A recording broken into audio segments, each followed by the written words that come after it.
blame. Wendigo.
Blame. Wendigo.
Blame.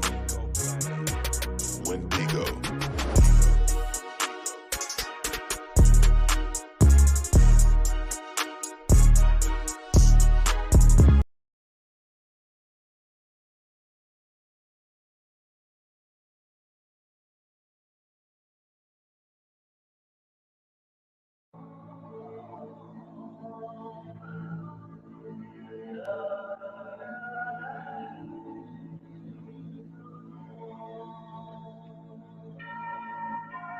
The time is now.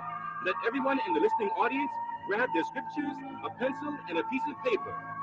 Listen and learn the true meaning of the Old and New Testaments of the Bible, the Psalms of David, the Lost Books, and the Holy Quran. There are no more secrets. All false things will perish. So come and learn the undisputable teachings of the only man that has the answers to the problems of a troubled world, As-Sayyid Al-Imam Isa Al-Hadi Al-Mahdi.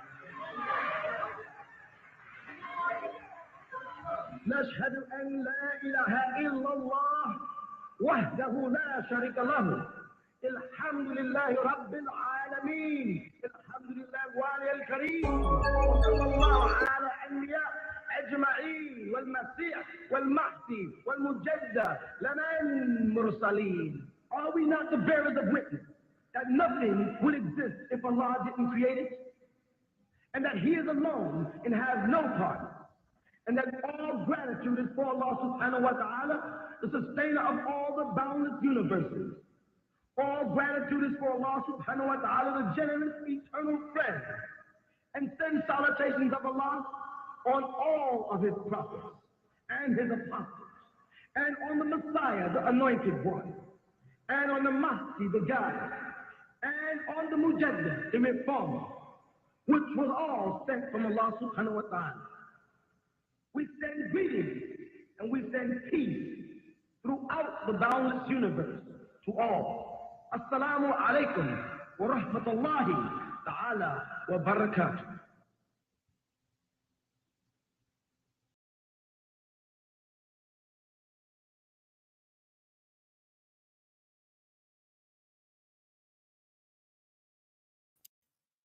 What up? What up? What up? Hey, listen. What I wanted to do was tap in with the message from Dr. York. Dr. York gives extensive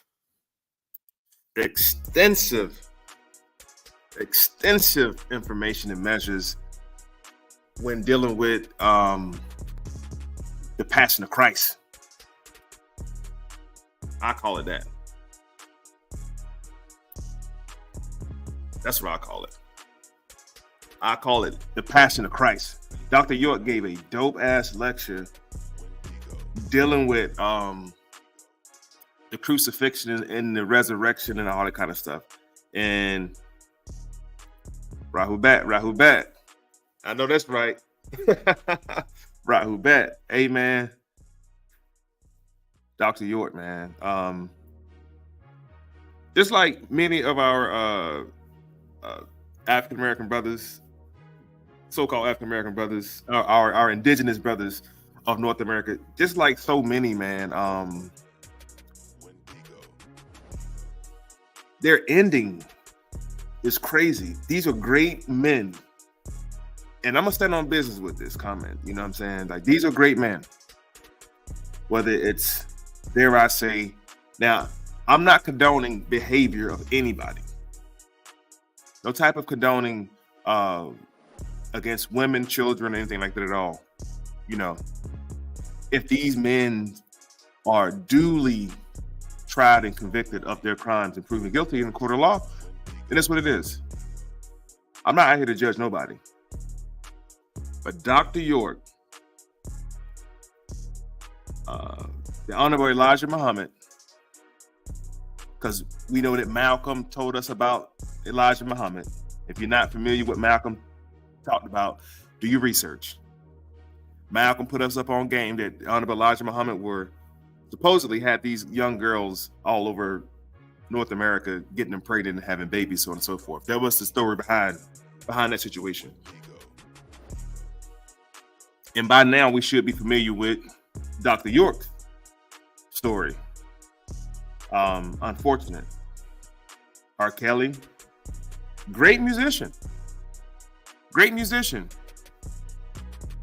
Black folks are so quick to crucify one of our own. No pun intended for today's topic, but we're so quick to crucify one another. And it's not for us to judge. It's between the Most High and the courts to judge everything that these guys supposedly did, right? So R. Kelly, Sean Combs, unfortunately, all great black men, like brilliant. And their behaviors, I can't speak to another grown man's behavior, and I won't try to speak to nobody's behavior. But he was a great man, though. Great man. Still are great man. Great man. But Dr. York, when I first heard Dr. York talk, man,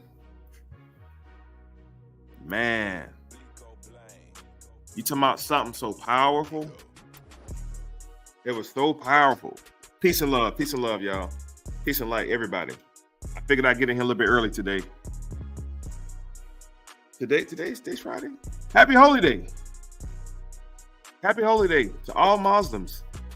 Friday is the holy day for all Muslims because Friday was the day that man was made into flesh, and Friday is the day that man departed the flesh. We're gonna deal with that today, which is confusing because as I was told and as I've read, Muslims don't believe a couple things. They don't believe that Jesus was the Messiah. They think that he was a prophet, like Elijah and Elisha and Enoch and all the other great prophets before him. But they don't believe that who he said he was, right? Not who he said he was, who he was made out to be. Apologize. And the crucifixion. That's what we're dealing with today. We're going to deal with the crucifixion story, but I need y'all to pull out your pens and papers and please take notes. Because this won't take long, or maybe it will. I don't know. So hopefully you can catch me on your lunch break and catch up. But for now, I want to start with a couple different things, because by now, those of y'all who follow me and rock with me, you know what I'm saying, y'all know I'm going to go back over some old material to bring you forward, to bring you recent. So don't worry about repeats. If it's something you already heard before, just listen again. This time for understanding, not for listening, okay?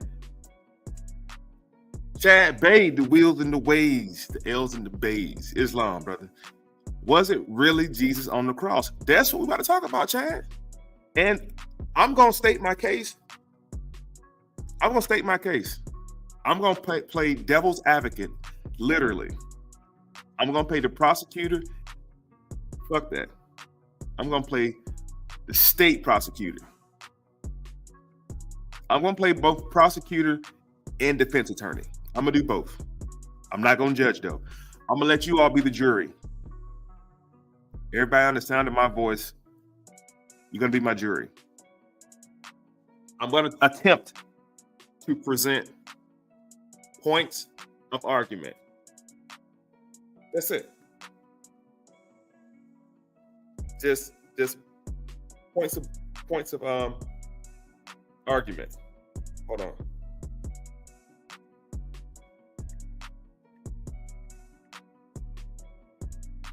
Trying to get my hair cut today too.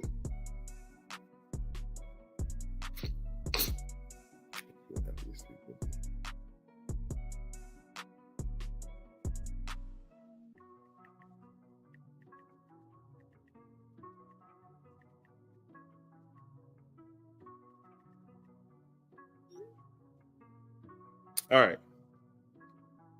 But that's what we're gonna talk about today, man. Did he really die on the cross? Let's deal with it. Let's deal with it.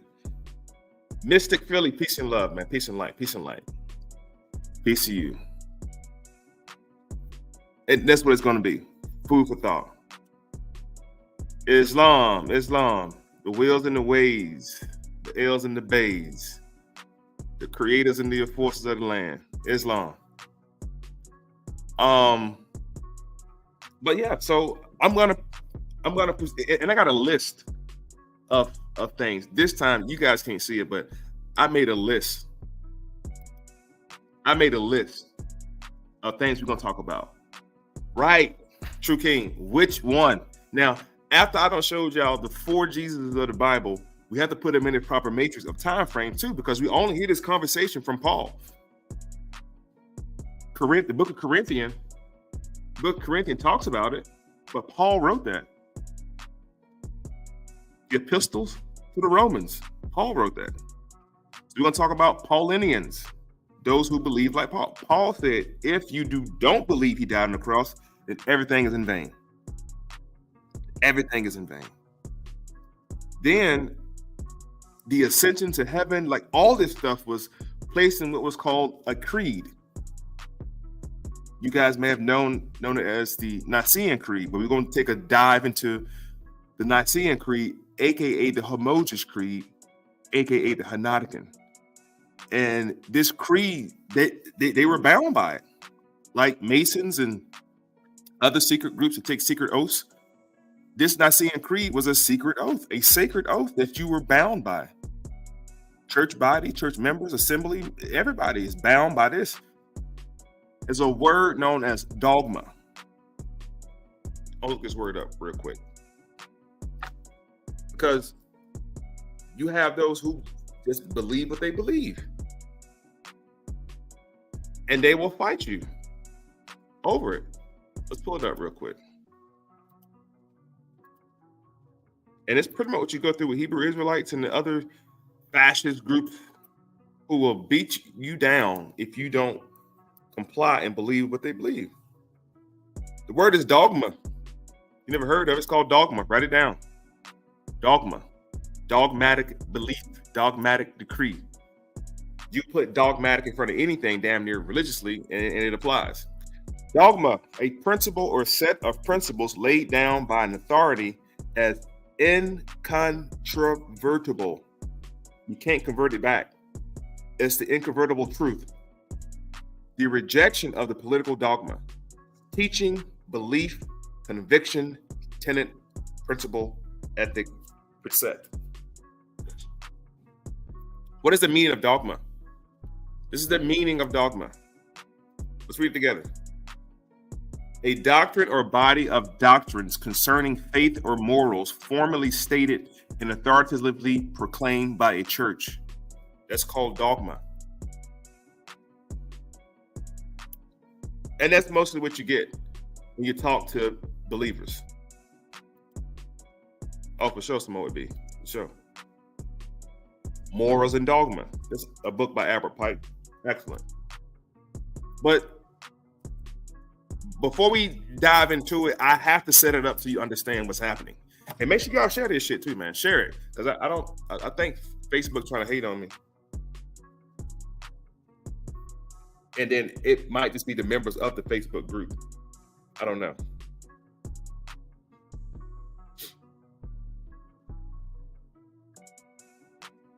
I don't know. Give me a second and let me make sure that we streaming over on Facebook too, which I don't think we are. Which is crazy to me. Oh, maybe we are. Okay. Maybe I'm wrong. Maybe I'm wrong. I'm wrong. My bad. I'm wrong. Maybe I'm wrong. Let me just see if I can tag everybody in the group first to at least tune in real quick. But yeah, man, so it's like when you try to have this conversation with people who believe, it's damn near impossible to convince them. And they don't need convincing or persuading. It's just the belief. They are addicted to the belief. Hold on. Trying to tag everybody in these groups real quick so they know what time it is. And I probably have to start going live from the groups also. I think that will help also. But anyway, I just wanted to set the presence for that, man. Like, sometimes it's hard to convince people of the truth. Of course they're gonna reject them. Of course they're gonna reject them. Because I try to say this shit as much as I can, and it's not me pushing what I believe on people. I just think that people in those groups need to hear all sides. You know what I'm saying? Like, people need to hear everything. People need to hear everything. And before I dive into this, part of my inspiration for even getting into this information was contributed to Dr. Malachi York. That's why he's on the flyer. Honest to Dr. York. In spite of what people say or think or how they feel, I don't give a fuck about none of that. You know what I'm saying? So this is, again, something that I think that people need to know.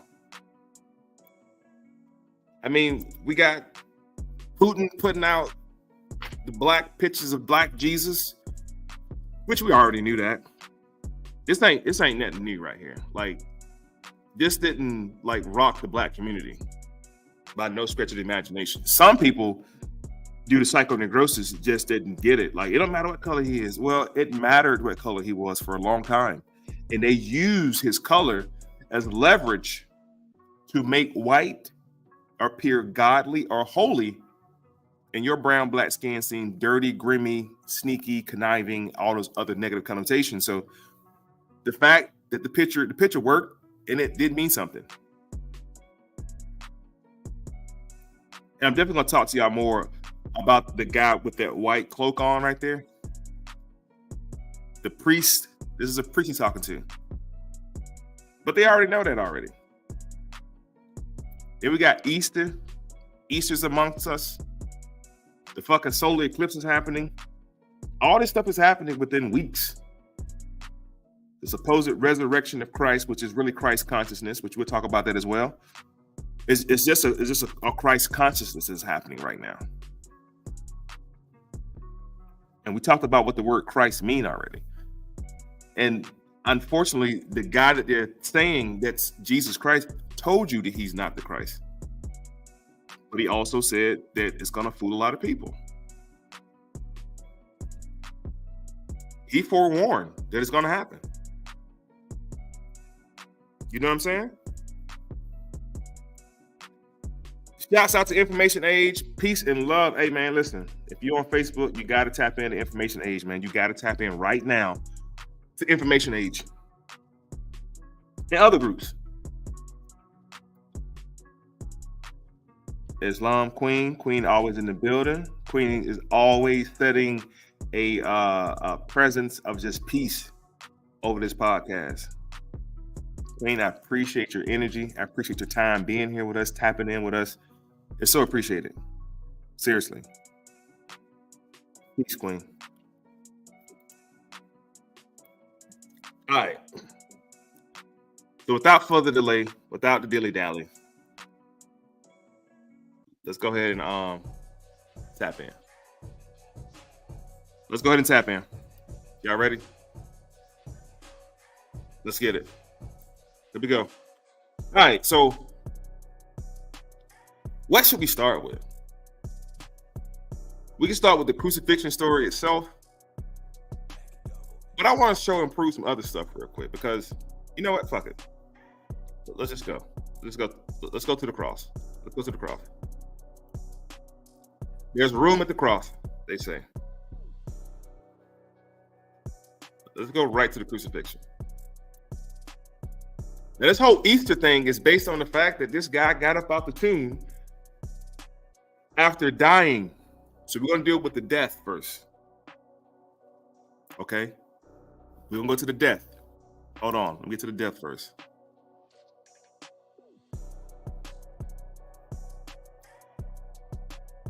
So this says that Jesus was crucified around 9 a.m. This is Friday morning. This is day one. He died that evening or afternoon before the sun went down. Jewish tradition, you got to put the body inside the sepulcher before the sun goes down. Dead. Supposedly. The crowd, including religious leaders, these are the Pharisees and Sadducees. I'm going to show you where the Pharisees and Sadducees got into it with Jesus earlier on in the story. They didn't like him. And now, and oh boy, hold on. Shit, wait a minute. It just hit me, man. Now that we know he's black, now that we know Jesus was a brother, now that we understand that he's a brother, this shouldn't make the crucifixion story too complicated because it happens all the time in a court of law. Somebody said, had Jesus had a Jewish attorney, he probably would have got off. Rappers brag about having a Jewish attorney or lawyer. Maybe if Jesus had a Jewish lawyer, it would have worked out. He didn't have one. He didn't have a lawyer, no defense attorney for Jesus. He was just on trial. But I'm going to point out something that's more entangled than just that story. It says the crowd, including religious leaders, which is the Pharisees and Sadducees, remember that point, we're going to talk about it in a second, laughed at Jesus, weakened and made fun of him. They shouted, he saved others but cannot save himself. In this moment, we can see Jesus as the suffering servant, alone and rejected by all. That's the plight. That's the plot. That's the entire plight of what they're talking about. And we can really just stop right there and start celebrating Easter if we wanted to. Let's go to the book of Mark and write these verses down, y'all. Like, this becomes important when you have these conversations or argumentative situations, circumstances with dogmatic believers. We're going to break the dogma because we're going to read what it says and we're going to apply our logical thinking to it.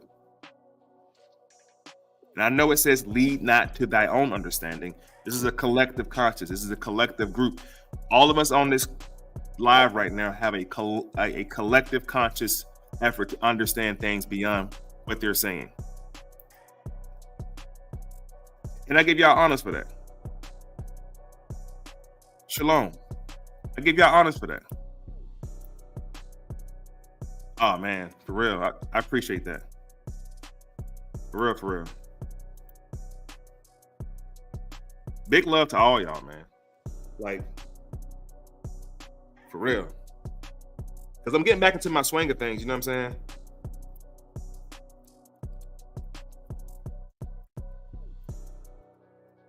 Hold on. Let me put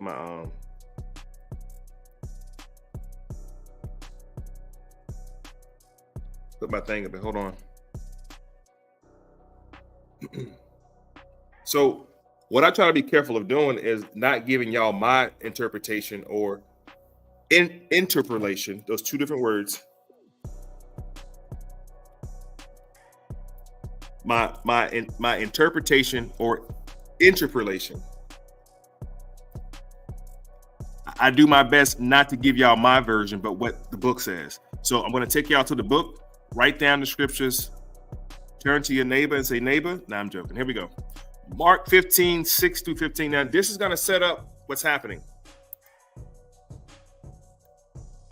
Because we can't go by hearsay anymore. Okay? We're not going to go by hearsay anymore about any of this stuff. We're going to read it for ourselves. Come into our understanding of what's happening first, all right? That way, the preacher, the minister, whoever is not responsible for it. Absolutely. Let's go. Let's get into it. So this says, now it was custom at the festival to release a prisoner whom the people requested, a man called Barabbas. This is Mark 15, 6 through 15. We on verse 6. This is Mark 15, 6. We're going to first identify who the fuck is up there. Who is on trial? Who is before the people? And we'll talk about what kind of people are in the crowd. Okay? So right now we have one character already identified as Barabbas.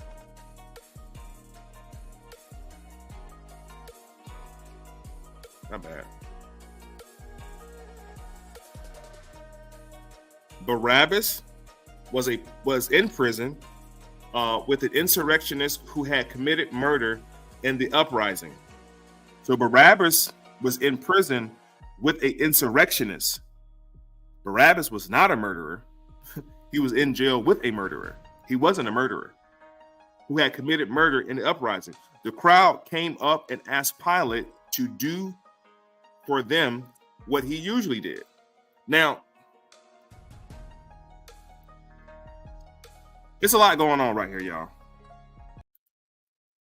It's a lot. I had to pause the music for a second. It's a lot going on in this paragraph right here. First of all, we have identified one assailant, possibly two, but one assailant for sure, Barabbas.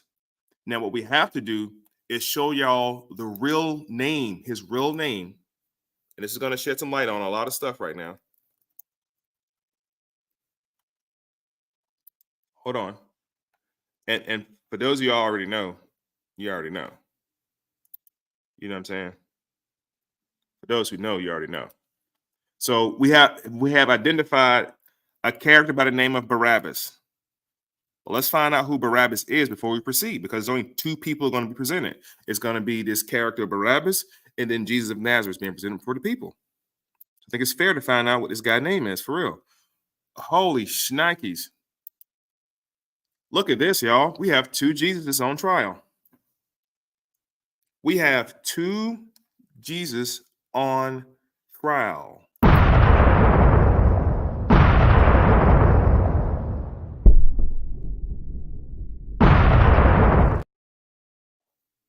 Two of them. So now that we have two Jesus on trial, which one got crucified and which one got let go? That is the $1 million question. Because you're taught that Jesus of Nazareth was crucified on the cross, who is supposedly God incarnate or God in flesh, or he's also the Son of God, or he's also one with God, or he is God in the flesh. So we've been taught that God got crucified on the cross, and then God cried out to God, Ele, Ele, lema sabachthani, or whatever the Hebrew pronunciation is. I'm saying it wrong, but it's basically, my God, why have thou forsaken me? So the person on the cross is crying out to God. So therefore he cannot be God. Otherwise he would say, myself. Why have I forsaken myself? But he was not. Because see, Jesus of Nazareth had already told you before that I can do nothing of my own. I can't do nothing of my own. I have no power, is what Jesus of Nazareth said. I have none other than what the Creator give me. He's powered through the Creator to do things, right? So Jesus Barabbas was on trial with Jesus of Nazareth. So now we have two Jesuses. This weekend. Oh yeah. The Pharisees and the Sadducees. See, the Pharisees was a more upper echelon group of priests. The Sadducees were middle class folks who also believed in the Levitical law. And Levi, Simon, and Reuben, Masons, are also known as Jubilo, Jubilee, and Jubileum. We'll talk about it later time. So these first three sons of Jacob, or Jacob, Levi, were able to get a portion of what's called the portion of the Soho, or the portion of the lessons from the Egyptians. Remember, they were there for a long time, supposedly, according to the story. Unless I misread somewhere. They were there for a while. They were there so long, it said Moses was learned in all the ways of the Egyptians. All of their ways. Moses was. And Moses was the supposed person that led them out of Egypt. Moses knew how to speak Egyptian. He could probably read, write the Hieratic, Demotic, and definitely the cuneiform later. So if Moses was learned in all the ways of the Egyptians, the Levitical tribe were the religious learned people of the Israelites. Upon the departure, that's why if you read later when Moses came down from Mount Sinai with the second set of laws, because he broke the first set of laws. I'm sorry. Yeah, he broke the first set of laws. And God wrote the first set with his hand, according to the story. Moses rewrote the second set of laws.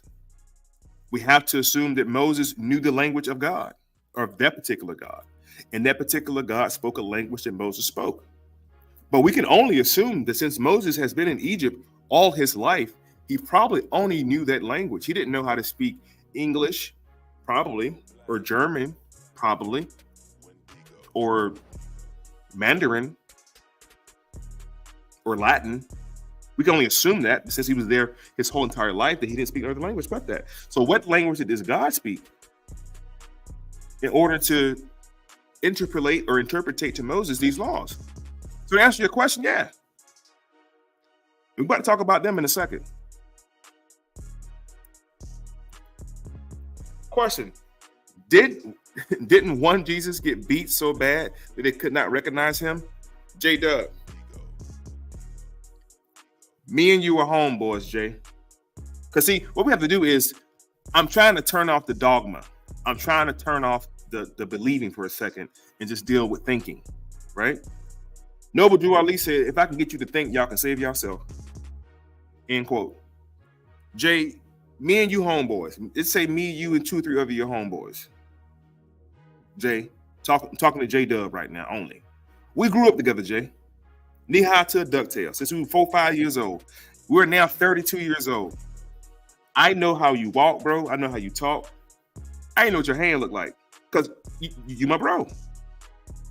Now, if you get in a bad car accident, knock on wood, God forbid, Jay, and your face is swollen beyond recognition, I still know it's my dude, Jay. I still know it's you, bro. Regardless, you can go get plastic surgery. I still know it's you. This how tight Jesus was with his bros. Peter, and he told Peter, you would deny me before the cock crowed 3 times. And I'll show you in the Bible, Peter was not denying Christ. Peter was just saying, no, that ain't him. That's Barabbas. That ain't the Nazarite. That is not the Nazarite. That's what Peter was saying. Peter was saying, that's not my boy. That's somebody else, bro. So it wasn't the fact that he was denying the identity of Yeshua al-Mashiach, Isa el-Maryam. He wasn't denying him. He was just saying that ain't the right guy. And I'm showing you right here, there's a whole other Jesus on trial with Jesus. There was 2 Jesus on trial. So Jay, I still recognize you, bro. Whether you get beat up or not, you my bro. I'm still gonna recognize who you are, unless you have on a disguise, Jay. Now that's different. If you show up with a what do you call it? One of those zip-up maintenance suits on with some boots on, your hands are covered, you got on a Jason Voorhees mask, or whatever the case is, I'm not gonna recognize you because you're in disguise. Remember that point, Jay. Remember the point of you being in disguise, because I'm gonna bring it back up later. When we get over to the book of Matthew and Mark, I'm gonna talk about that again. Remember that disguise, Jay. You're in disguise right now. All right. But yeah, bro, I still reckon if you got beat up or not, I still would know who you are. So we have quickly established there are 2 Jesuses on trial right now.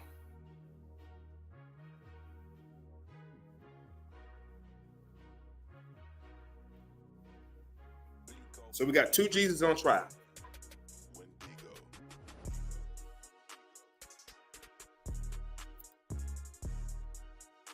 Of course. But see, what we got to realize, though, Bruce, is we have to stop dealing with that name Christ.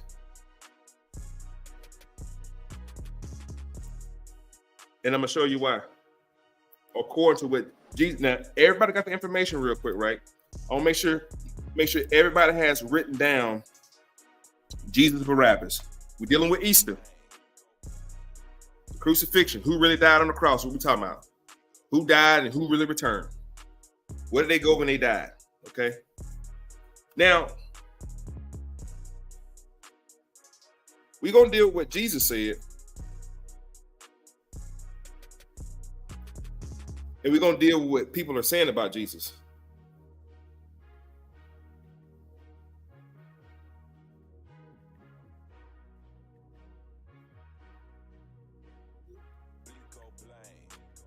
And we're going to vary the difference.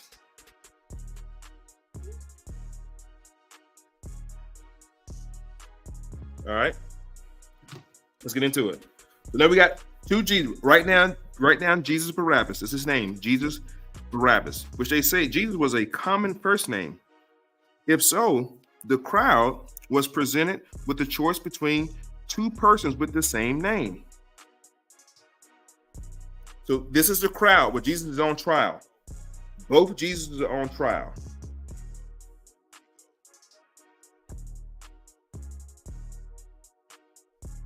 All right.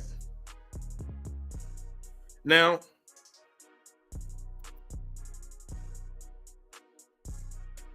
let's go to the trial. I gave y'all the setup. Now let's go to the trial.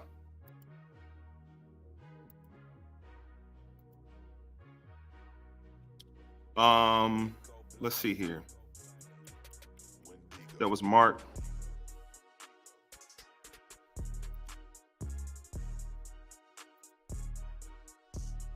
Nah, we won't go to that one yet.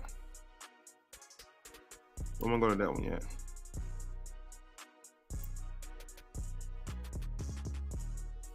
Give me a second. Because I got a bunch of tabs open ready for the conversation, so to make it a little bit easier for everybody to follow through. Let me just go here.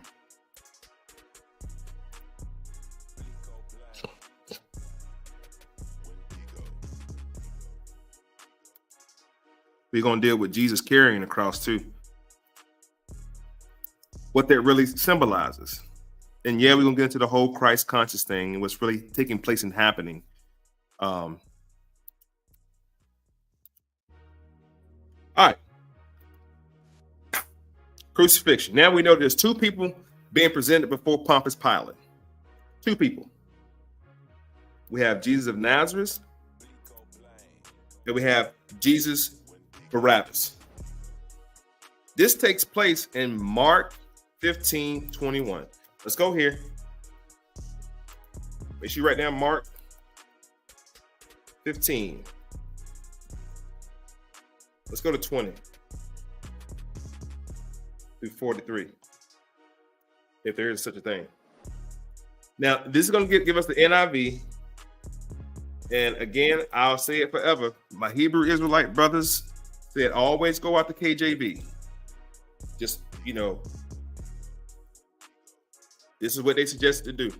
And in order to find right knowledge, go to the KJV.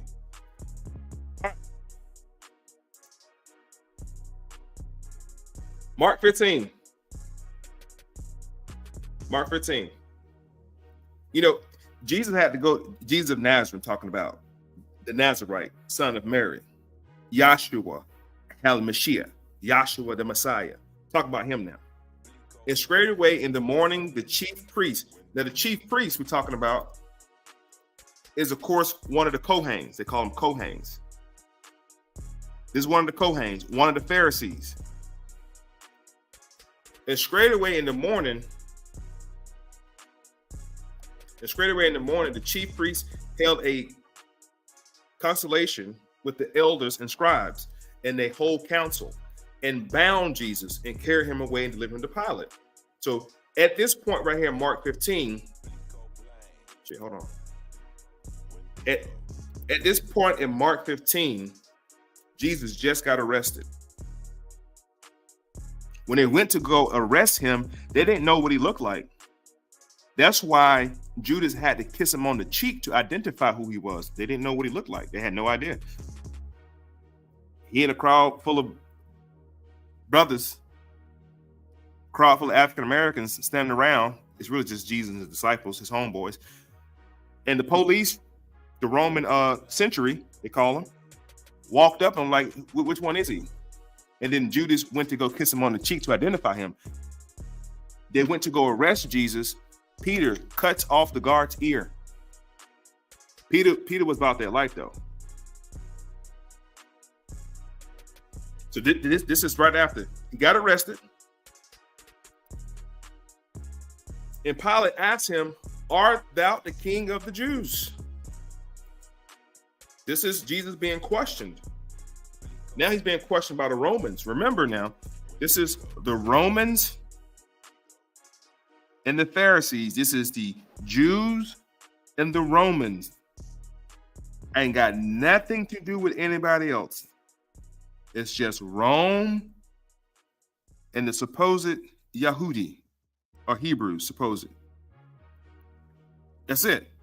Like the Old Testament is the Torah, which is the book of the Jews, and the New Testament is the Angel, the book of the Greeks or Greco-Romans. That's all we're talking about right here.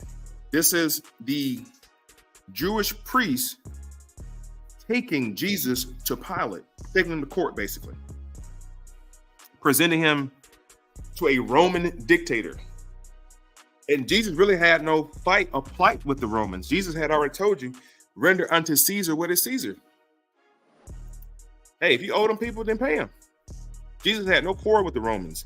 Thus, why Pilate found it difficult to even proceed with trying to kill him. And we're going to see that in a second. And the chief priests accused him of many things, but he answered not. One of the chief priests, one of the chief Kohens, one of the chief Pharisees had accused Jesus of a lot of shit. Now let's go back to this real quick. We're going to come back to this. Watch this. Oh, shit.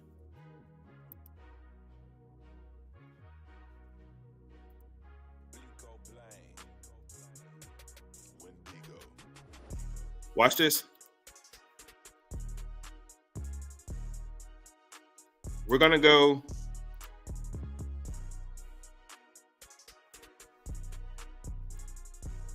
John chapter 7. Watch this.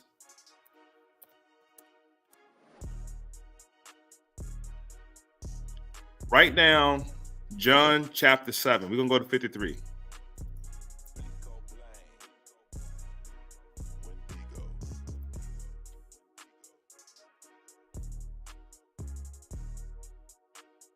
It ain't giving me what I want. Hold on.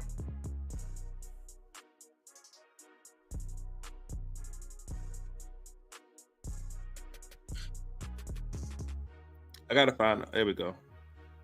Bible study tool. I want to find the whole chapter though.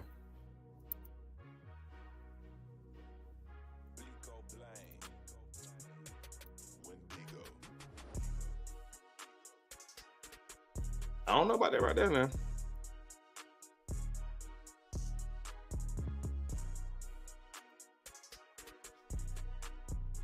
KJV, hold on.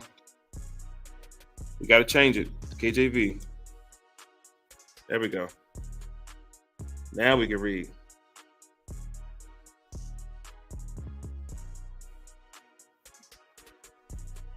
At dawn. Now we're coming from John 8 now.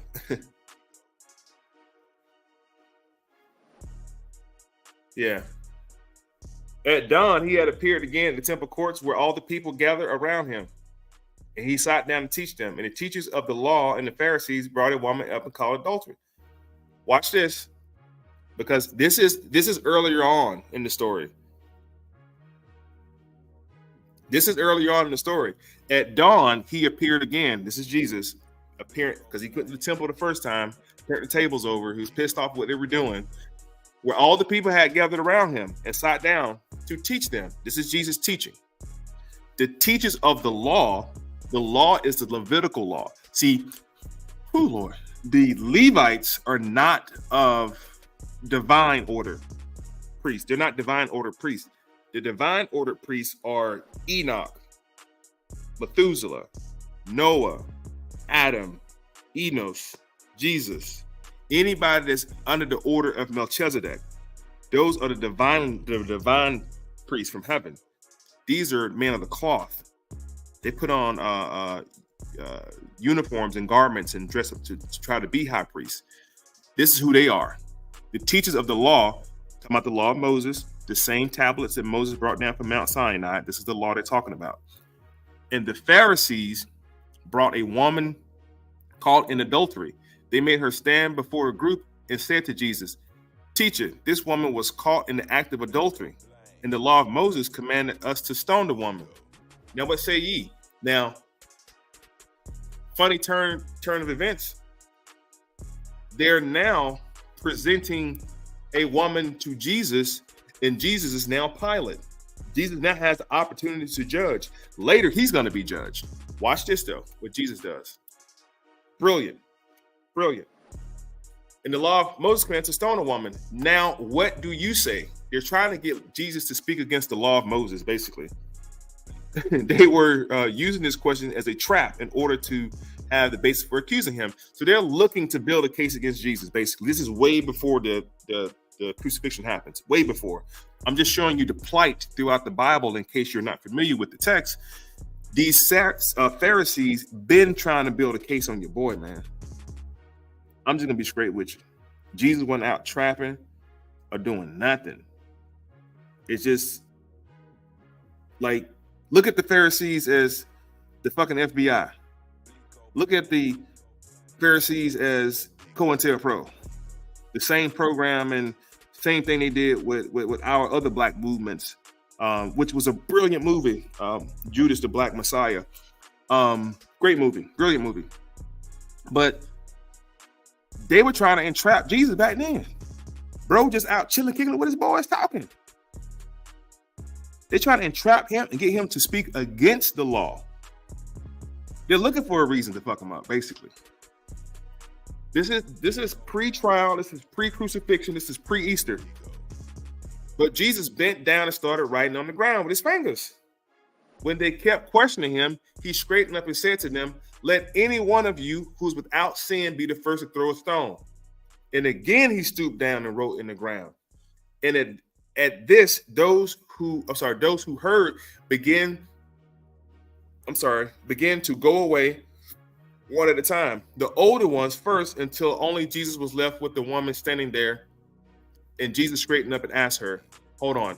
So in church, you were told that everybody dropped their stones after Jesus basically, hey, he without sin cast first stone, basically.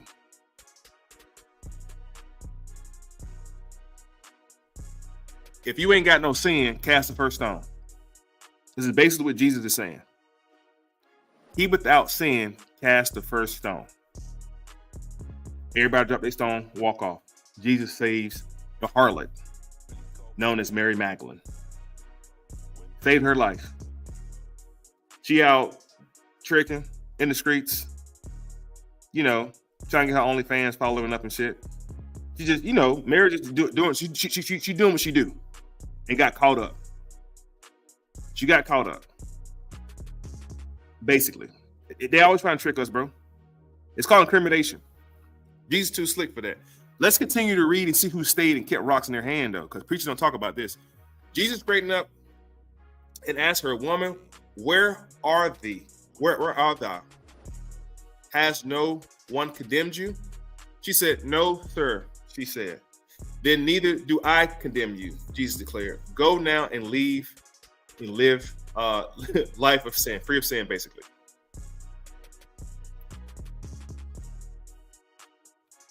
I think we're going to go to John 9 now.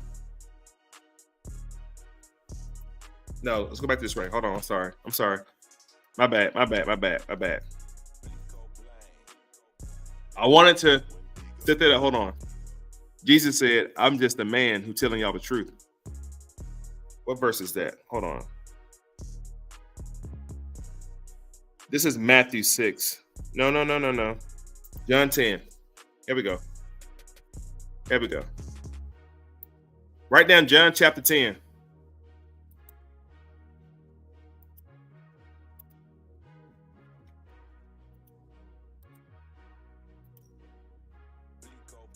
John chapter 10. Here we go. Check this shit out now. This conversation is taking place after everybody had left. Hold on. Nah, this ain't it. This ain't it.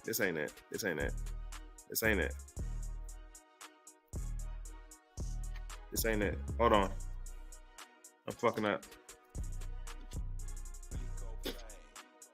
Because I can't commit. I say I can't, but committing scriptures to verse, I know what he said.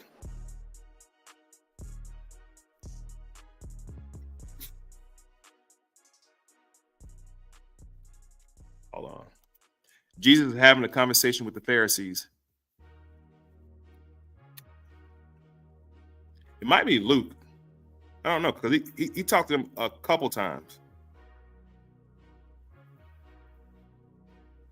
Matthew 23. Here we go. But I don't want to read it like this right here, though. I want to get the actual KJV going.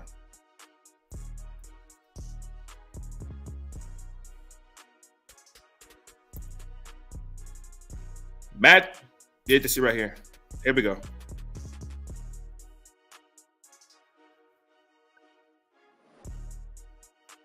I want to go back to 22 though, because I don't like cherry picking. I like to give y'all the whole story.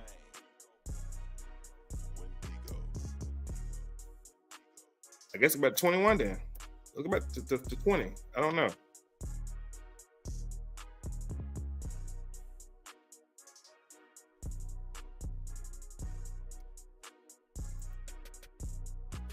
It might be 23. Give me a second, y'all.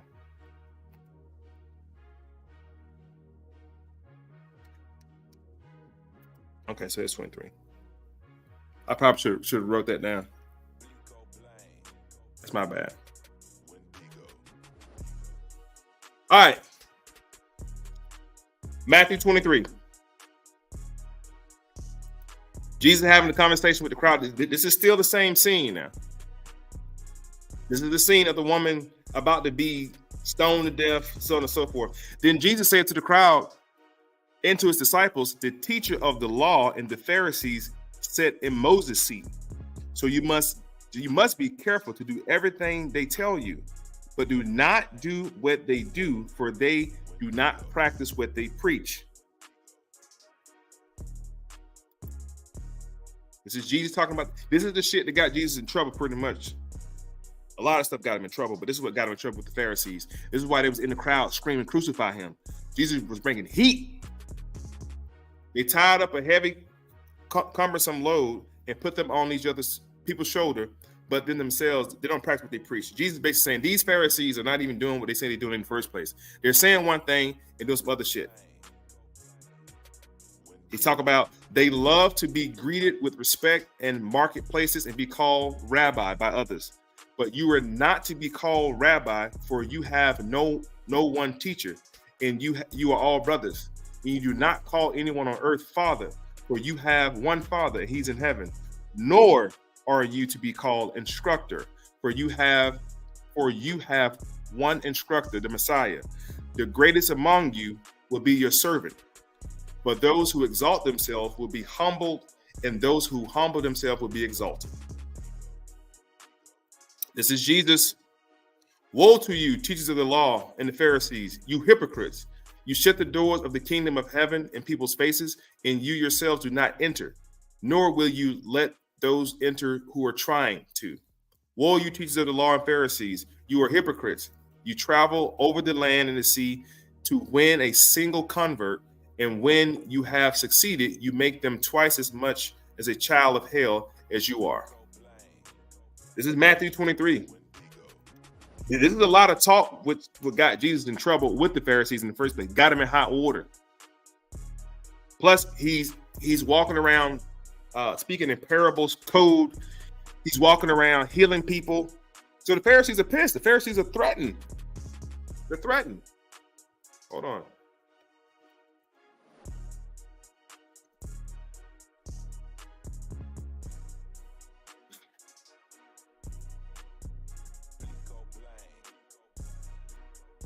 Why can't I find this fucking verse?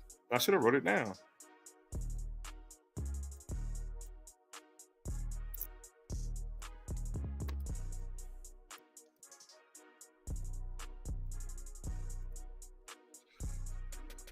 There we go. John 8:40. Let me write that down. I'm not gonna ever forget that again. I put y'all through all that weight and torment to find one Bible verse to prove my point. John 8:40. According to the Church of Jesus Christ of Latter-day Saints. 40 But now ye seek to kill me, a man that hath told you the truth, which I have heard of God. This did not Abraham. 41 Ye do the deeds of your father. Then said they to him, We be not born of fornication, we have one Father, even God. The conversation is continuing to happen, but I'm about to show you something. Jesus is still arguing with the Pharisees and Sadducees. Let's back up a little bit.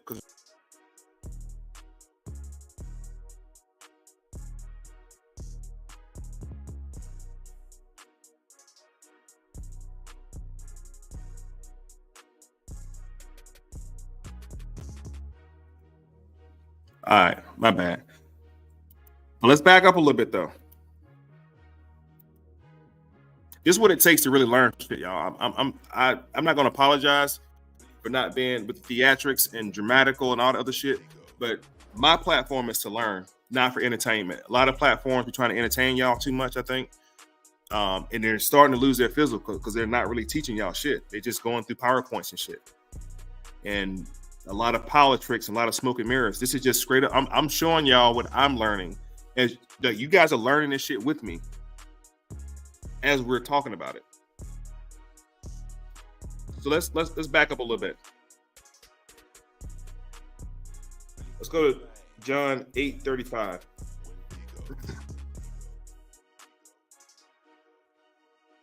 Maybe it's too far.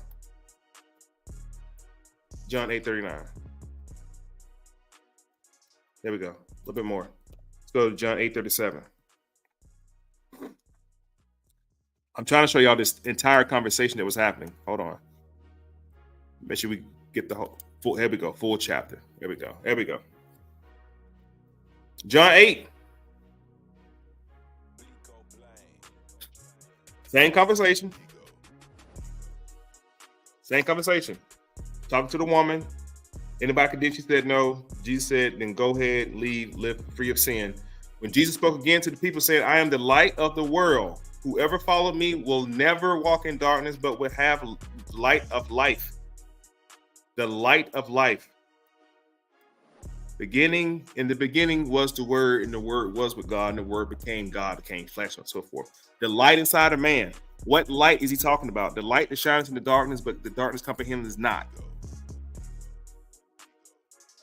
The Pharisees challenge him. Pay attention. Please pay attention, y'all. The Pharisees challenge him. Here are you appearing as your own witness. They're basically telling Jesus, you can't appear as your own witness. This is the conversation between the Pharisees and Jesus. This is one of the conversations that ultimately gets Jesus arrested and supposedly murdered. Supposedly. This is the Pharisees talking to Jesus, having a conversation now. Pay attention to this.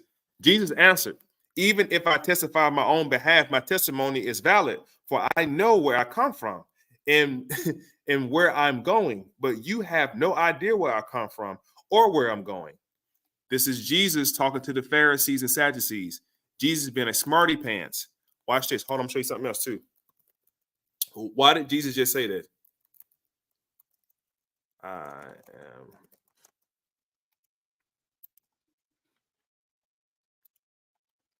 We're in why did Jesus just tell them that? These fucking pop-ups are killing me, bro. All right. Why did Jesus just tell them, I know where I come from and I know where I'm going, but you have no idea where I come from or where I'm going? Jesus is telling Pharisees and Sadducees, y'all have no idea who I am for real.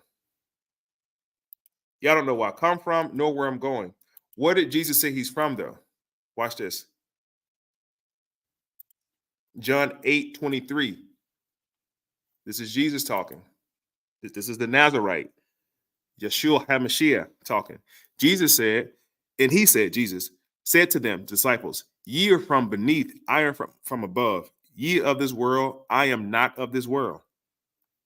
That's what Jesus said. And that's what he's saying again to the Pharisees. I know where I'm from, and I know where I'm going. Where I go, you cannot go. We haven't got to that part yet, but he's going to say that to them. Where I'm going, y'all can't even go where I'm going.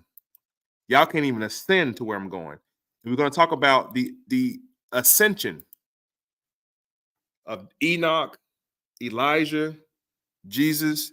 They all had an ascension to heaven, physical ascension to heaven, which I'm going to make my other point later, disqualifies the individual on the cross who died on the cross for Easter's sake, gave up his spirit. And I'm going to show you what it is. He gave up his energy and he was done. He gave it up. He was done. But watch this though. Let's continue.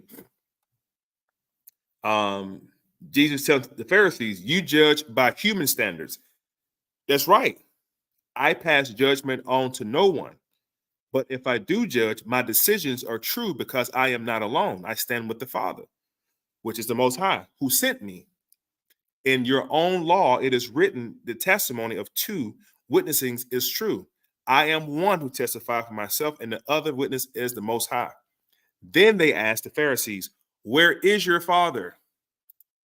They have no idea what Jesus is talking about or who he's talking about, because there is no Christianity at this point. There is nothing established at this point other than the Judites or the Pharisees and the Holy Scrolls, the Torah or the Pentateuch at this point. That's the only thing that exists. They took them to the Romans. The Romans were in their Hellenistic period at this time. The Romans were trying, or at least thinking about, converting all of their citizens to this one monotheistic religion or henotheistic religion, now known as Judaism or Christianity. That doesn't happen to the Council of Laodicea. And with the help of Paul, remember, Paul was killing all the Christians. Paul was ordained to kill the Christians. And supposedly he had one of those visuals, the same as Constantine the Great had, where a bright light came, and Paul says that he spoke to Jesus. He'd never seen Jesus. Jesus been dead a long time ago, or been left the planet before Paul even thought about coming here, right? But Paul also was a intricate player in convincing the Romans to convert. And we're going to talk about Paul too, and some things that Paul had said that your mama them and your pastor them have on repeat in your head, which is a part of the dogmatic doctrine, formerly known as the gospel or the gospel. So again, this is the conversation that Jesus is having with the Pharisees. Then they asked, they are the Pharisees, where is your father? Jesus said, you do not know me or my father. If you knew me, you would know who my father is. Also, he spoke these words while teaching in the temple courts near the place where the offering were put. Yet no one sees him because his hour had not come. Jesus talking cash, cold crap to these Pharisees in front of the courts, in front of the temple. Ain't nobody touched him yet because it wasn't time for him to get locked up yet. They didn't quite have enough evidence of blasphemy to go arrest him yet, but they're building a case against him right now. So this part that you're not familiar with, maybe you are, I don't know, is right after Mary Magdalene about to get stoned. The Pharisees and Sadducees kept the stones in their hand. And I'm going to show you where they actually threw their stones at Jesus. And Jesus ran. He ran off. He had to run away. Watch this, though. This is in the Bible. Once more, Jesus said to them, I am going away, and you will look for me, and you will die in your sins. Where I go, you cannot come. Why did Jesus just tell them, where I go, you cannot come? Where was he going? Why did Jesus say that? Because Jesus just told you in John 8:23, ye are from beneath, I am from above. Ye are of this world, I am not of this world. And what are you, Jesus? This Jesus talking right here. This Yeshua HaMashiach, Isa El Maryam. Where is he from? Why is he talking like this? Last we heard, your mama gave birth to you. Last we heard. That's the last we heard, brother, that you came out of a woman. Like we did. You got a belly button too. But Jesus, he gonna tell you in a minute he's just a man. All these demigods attributes that were given to him was given to him during the Council of Nicaea, Ephesus, and Chalcedon. Not so much Ephesus, but Chalcedon and the Council of Nicaea. They gave Jesus these God-like attributes. For he knew he was not God. He never said he was God. Ever said that. He said the Father and I are one, of one mind, of one spirit. We have Genesis 1:27 to bear witness to that. So he ain't making that up. So Jesus had already said he ain't even from here. I'm not from this place. That's why he's talking to them like that. Let's continue. Once more, Jesus said, I'm going away, and you will look for me, and you will die in your sins. Where I go, you cannot come. This made the Jews ask, will he kill himself? Is that what he's saying? Where I go, you cannot come. But he continued.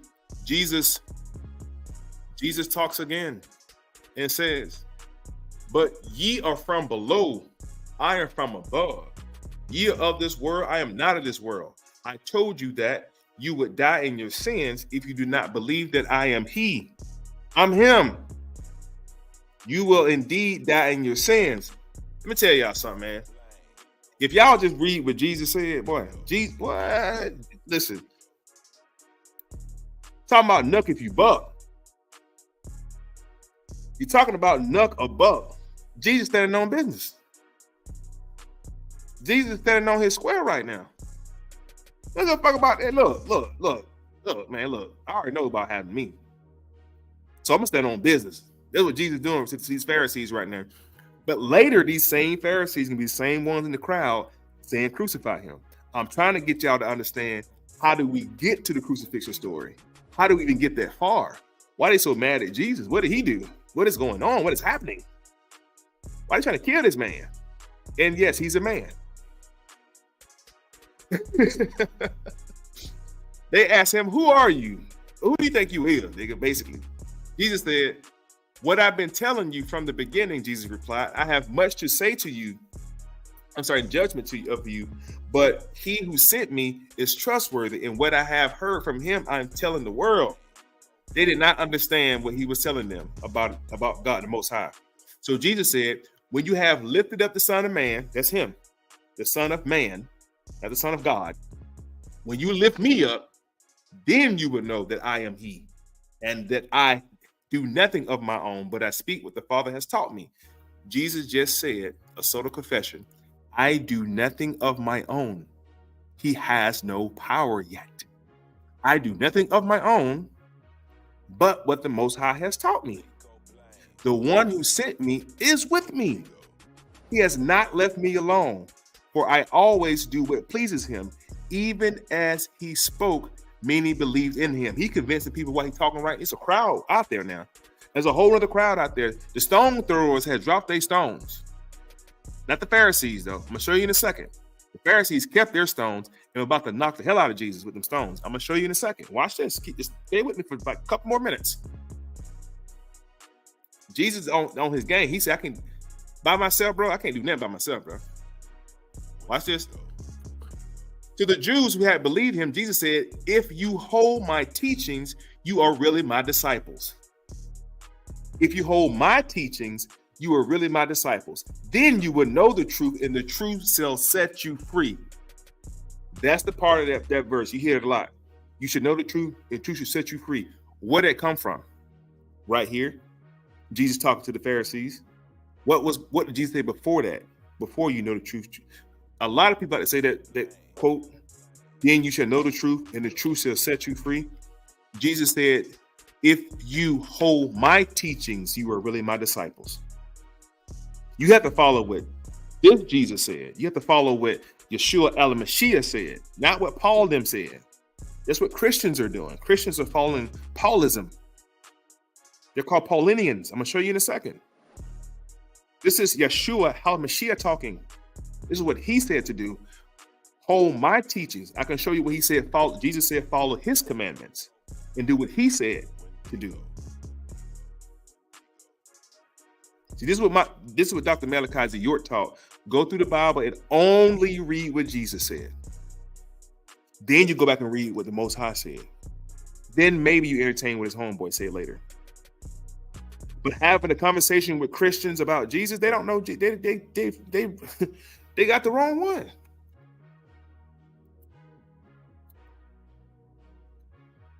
Basically, Christians are following the teachings of Paul.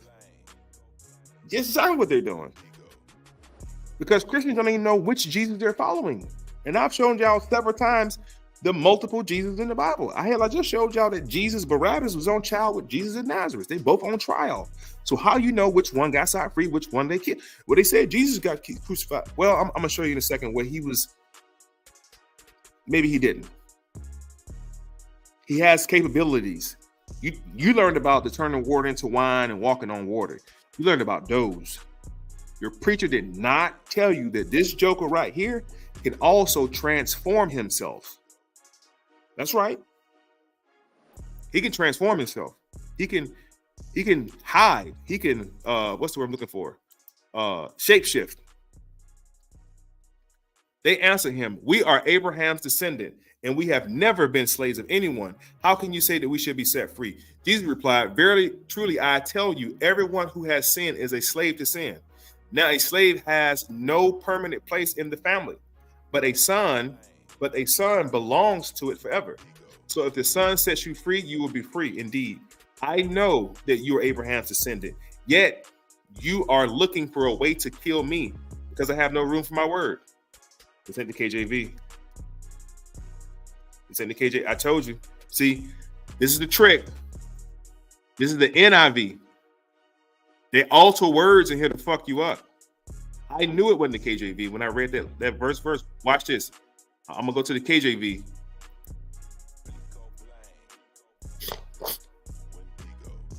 I'm gonna go back down.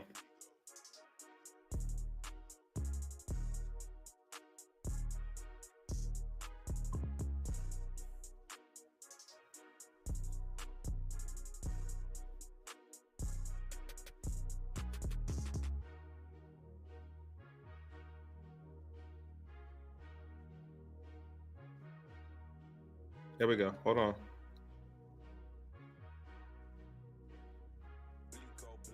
Make you free. Talking about sin. Abraham's seeds. Verse 40. But now you seek to kill me. A God? Nope. A servant? Nope. I don't know, demigod? Nope. A man. This is Jesus talking in verse 40. What did Jesus say in verse 40? Press 111 if you see it for yourself that Jesus is a man, not a goddamn God. Press 111 if you can see you. I want y'all to bear witness to what Jesus just said he was out of his mouth.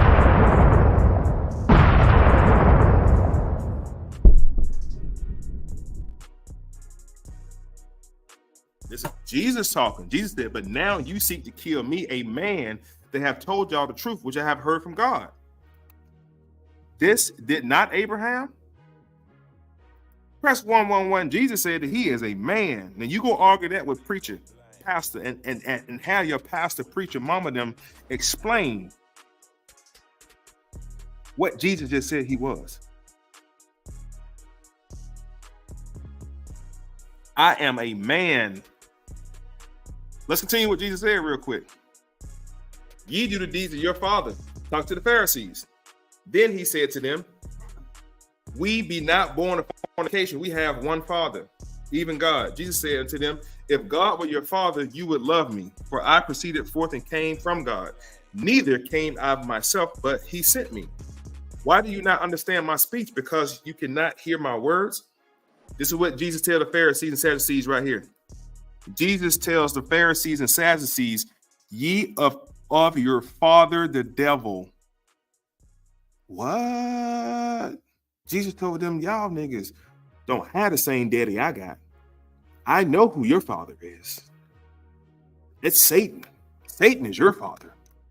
So Jesus already knew these Pharisees wasn't hitting on nothing anyway. He already knew these jokers was out for him. Snakes, serpents, Lahash, dragons.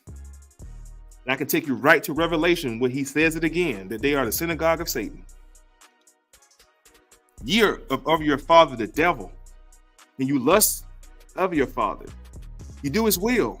He was a murderer from the beginning, abided not in truth, because there is no truth in him. When he speak a lie, he speak of his own, for he is a liar and the father of it. Jesus told the Pharisees, your father is the devil. Satan is your father. You're not of my father. We got different daddies. Now, see, what's interesting is this part right here says that the devil has children. We go back to Genesis chapter 3. The Most High tells Eve and the serpent, I'm going to put hatred between your two children, between the seeds. This is bear witness to what he said in the beginning. Jesus told the Pharisees, you are of your father, the devil. The devil, y'all daddy. We ain't got the same daddy. And Jesus said, because I told y'all the truth, you believe me not. Let's go and get this right quick. They then answered the Jews and said unto him, say not well that there are Samaritans and has a devil. Jesus answered, I have not a devil, but I honor my Father, and ye dishonor me. Jesus basically said, I honor God, and y'all disrespecting me, y'all disrespecting God. And I seek not of my own glory. There is one that seeketh the judgment. Verily, verily, I say unto you, if man keep my sayings, he shall never see death. Jesus said, if man keeps my saying, he should never see death. Then how they kill Jesus then?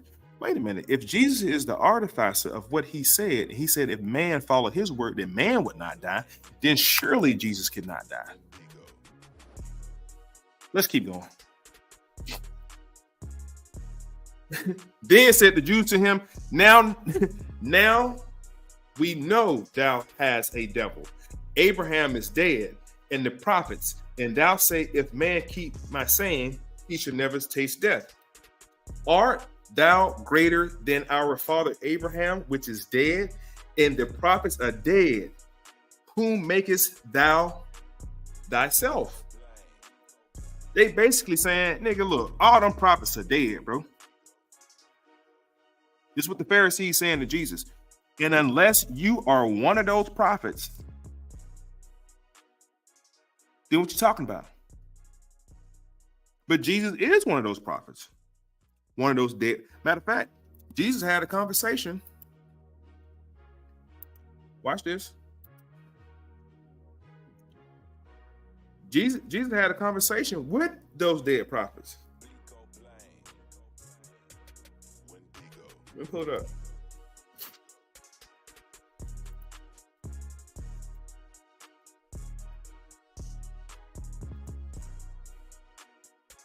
Now, we just talked about those.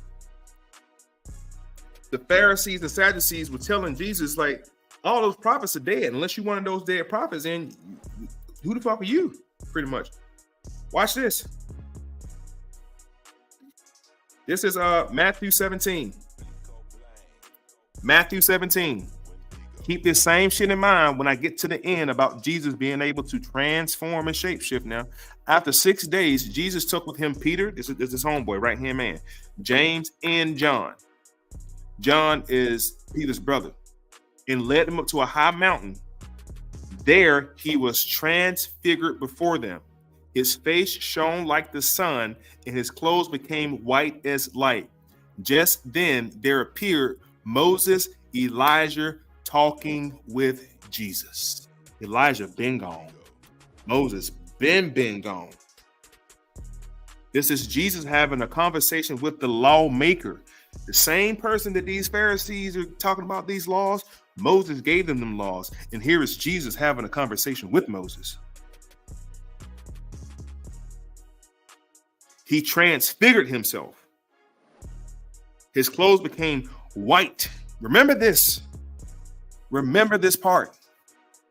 Please remember this part. Please remember that Jesus appeared in all white after he transfigured himself. He has the ability to shapeshift and transfigure himself because he is one of the childs of light.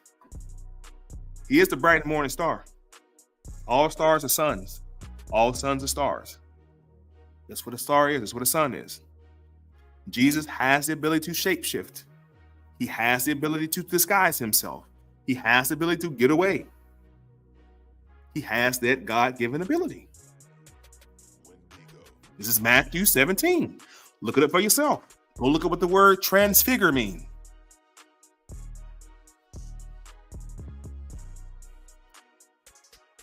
But y'all want to run around and buy Easter baskets and go to church and all that other craziness.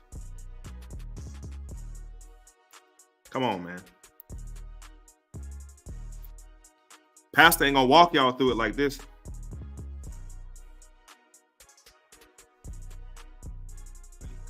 Pastor ain't gonna teach y'all this. Y'all didn't even get this in Bible school. This is Bible school. And we ain't dealing with no dogma today.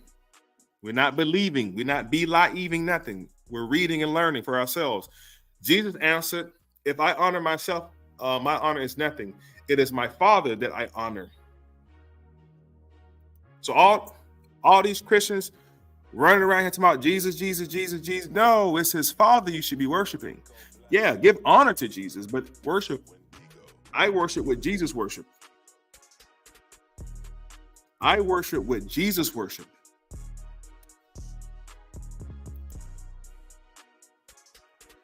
Enlighten 1111. That's called the Nicene Creed. And if you stay on here long enough, Enlighten, I would love to show you what you're talking about. What you're doing, you're just reciting what you heard. Mother, Father, Son of one. Who is that mother? Who is that father? And who is that son? I'm going to show you. Anyway. I'm checking to the part where they was about to hit him with the stones anyway. There we go. So we're at the end of the verse. Jesus has been having a whole conversation with them. Peace and light, peace and light, peace and light, peace and love, peace and love. Welcome, welcome, welcome, welcome, welcome. Thanks for tapping in with your boy. Appreciate it.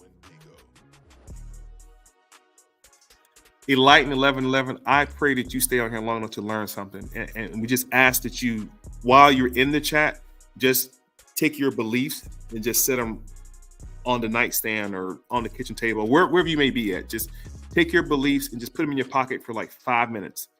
And let's just learn. Let's not come in here believing. Now, I promise you, as soon as it's over, you can go back to believing what you want to believe. But while we're in this classroom setting, you have to listen and learn and not come in with blind belief. I know you think that these words you're saying, like the Holy Spirit and so on and so forth, blah, blah, blah, blah, blah. But I actually teach you what the Holy Spirit is, not who it is. We're going to learn what it is. And when we leave this today, you can pick your belief up and keep it moving, but you're going to understand. I'm talking about Jesus. Nobody else. Nothing else. Nobody else. This is at the end of the conversation, and we're going to move forward. The Pharisees and Sadducees had been arguing with Jesus for a little bit of time now. Then said the Jews unto him, there aren't yet 50 years old. How did you see Abraham? They said, you ain't even 50 years old. How the fuck you see Abraham? I just showed you where Jesus just talked to Elijah and Moses. And Moses is older than Abraham. I'm sorry, not old as Abraham, but old as compared to Jesus being alive. Jesus said unto them, verily, verily, I say unto you, before Abraham, I was. Jesus said, before Abraham was even born, I was already here. Before there was an Abraham, I was already here. Well, how's that possible? Abraham was born before you. In the spirit, Jesus was already here. His energy already existed. He told you he's not even from here in the first place. I showed you what Jesus said. He is not from earth. I'll go back to it. After this verse, I'll go right back to it and show you Jesus said, I'm not even from here, bro.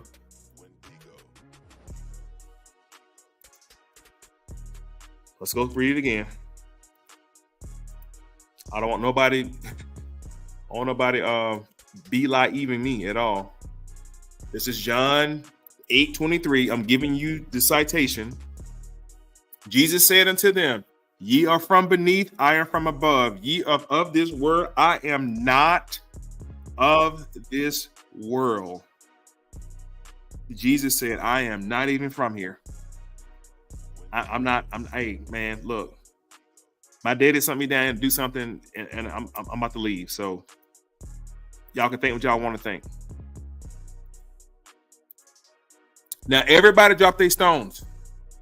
This whole entire verse we've been going through is because Jesus saves Mary Magdalene from being stoned. He draws in the sand. The crowd dropped their stones after being convicted, after Jesus said, ye without sin cast the first stone. They're convicted, they drop their stones. But the Pharisees and Sadducees, mainly the Pharisees, the Kohens, the one that proceeded to take Jesus to trial to get him crucified, these motherfuckers are still questioning Jesus with the stones in their hands. They didn't drop their stones. 59. Then took up they stones and cast at him. But Jesus hid himself, went out of the temple, going through the midst of them, and so passed by. Jesus ran off. They was about to they throwing stones at Jesus. So next time preacher bring up the whole casting stones story, remember they cast stones at Jesus. Jesus almost got hit across the head with a brick. like in the 60s, and there's walking over the bridge, Martin Luther King and Jesse Jackson get hit with bricks and stones. The story has never changed. Then they took up stones and threw stones at Jesus. But Jesus hid himself. He hid. He ducked off. He ran away.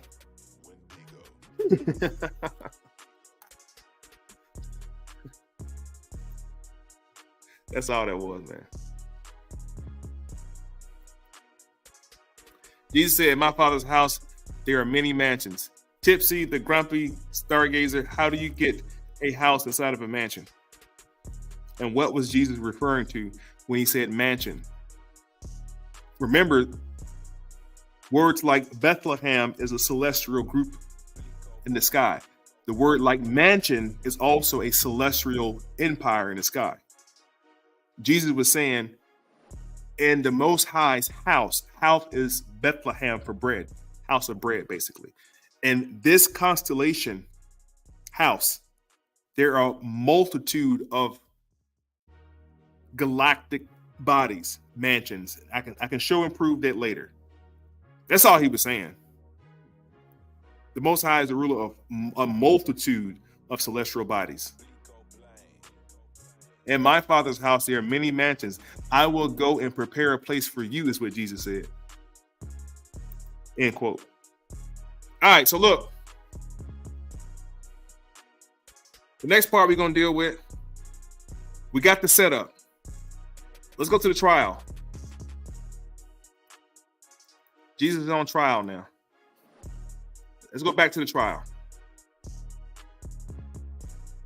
We're going to go to the trial, crucifixion, find out if he was taken to heaven or not, and then we're going to end it. We ain't got long. Hold on. Go back to Mark.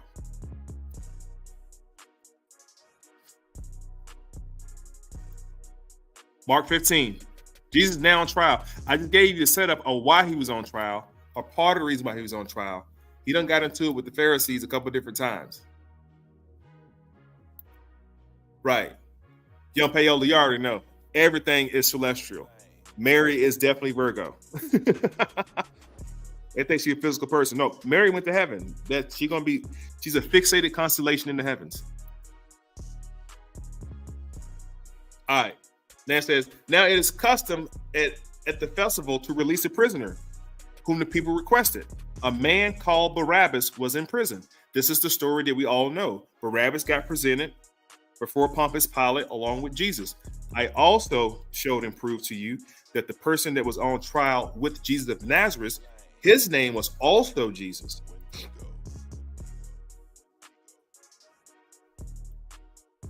So you have two Jesus on trial right now before Pilate. This is the trial that got supposed Jesus crucified, that gave you the resurrection, that gave you Easter, which is this weekend. I want to give you guys something to go into the weekend to think about. Consider shit. Just think about it for a second. And we ain't gonna get to the whole galactical message of what Easter really is. Let's just stick with the scriptures.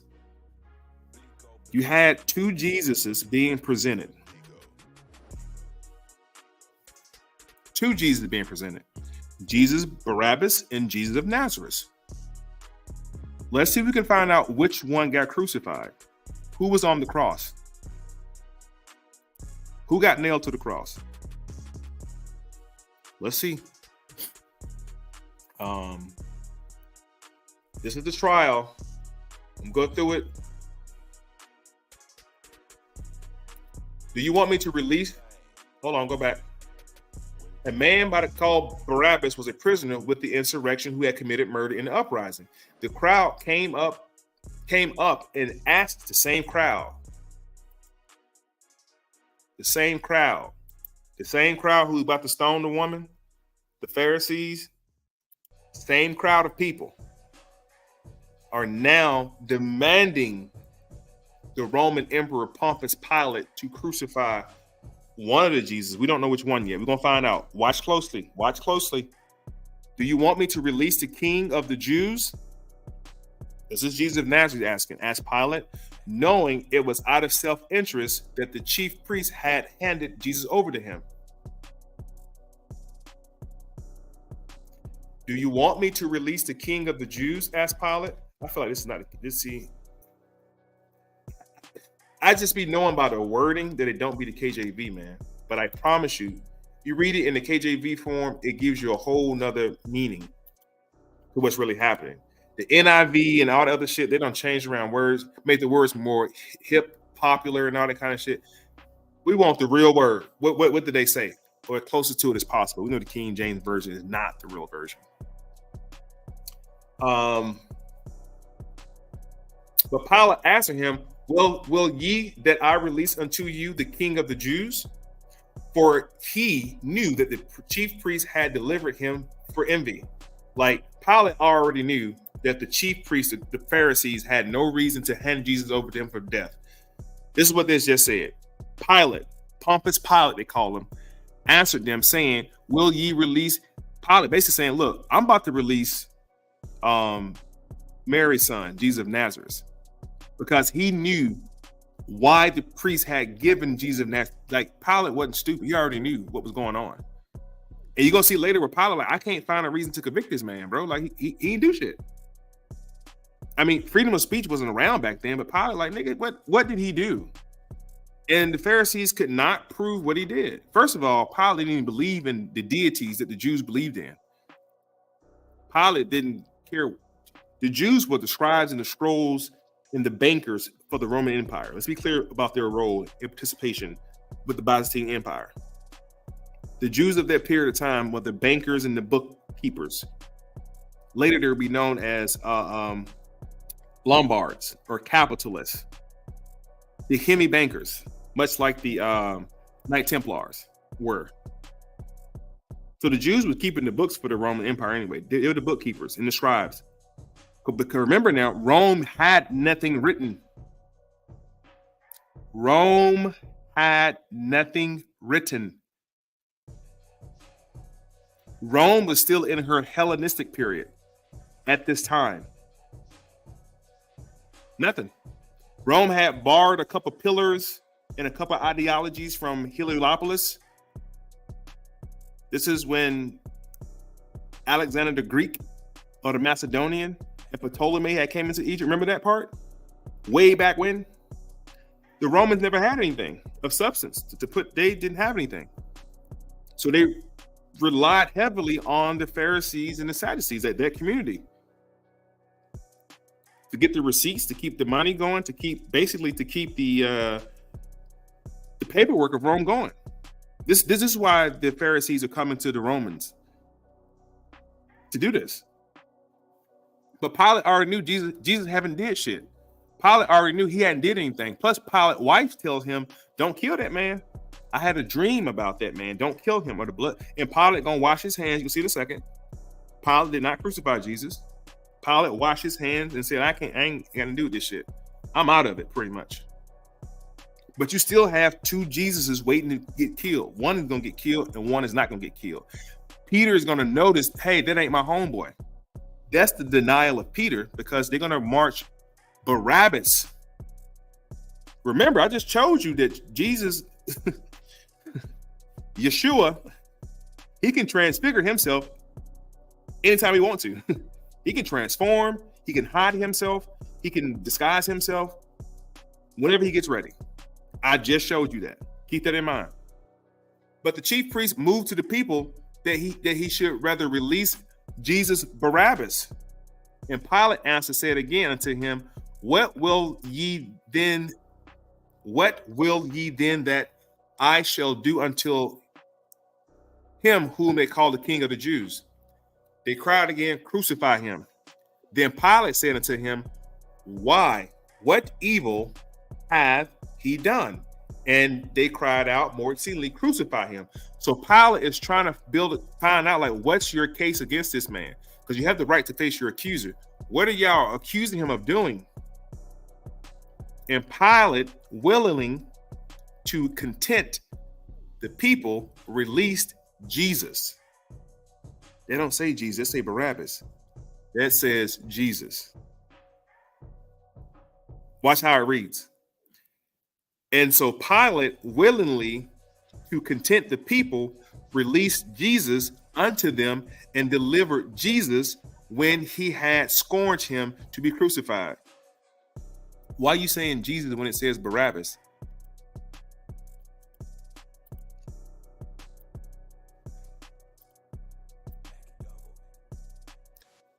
His name was Jesus Barabbas. They didn't call anybody by their last name back then, bro.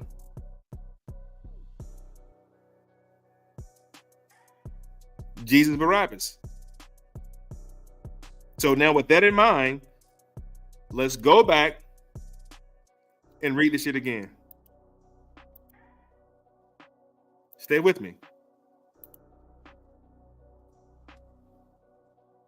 And so Pilate willingly contended to the people. He released Jesus, but unto them he delivered Jesus. And I'm saying that for a reason, because we now know that Barabbas' real name is Jesus. So which Jesus did he let go? Which one did he crucify? Let's just pretend that he actually let Jesus Barabbas go and he kept Jesus of Nazareth up there. Let's just go along with the Easter story for a second. Let's keep that in mind. It's okay. Like I said in the beginning, I want to play prosecutor in defense. Which Jesus did he let go? It was two of them.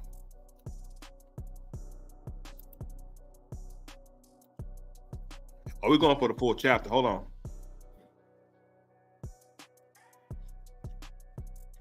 So now that we know that we can replace Barabbas with the name Jesus. And so Pilate willingly connected people, and the soldiers led him away into the hall called Paradum. And they got together in a whole band, and they clothed him with purple and plotted a crown of thorns and put it on his head. And they began to salute him, "Hail the King of the Jews." And they smote him on the head with a reed and spit upon him and bowed their knees and worshiped him. And when they had mocked him, they took off the purple from him, his own clothing, and led him out to be crucified. And they brought him to the place called Golgotha. I need y'all to write down Golgotha, being interpreted the place of the skull. This is where we're going to receive some of that real Christ consciousness, okay? Write down Golgotha. This is what they don't want y'all to know. This is what's really happening on Easter. This is what's really happening.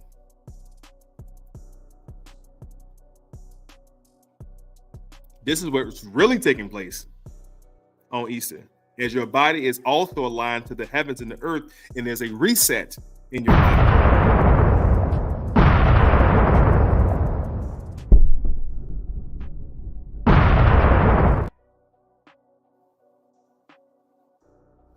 The pineal gland, Joseph, secret, the milk.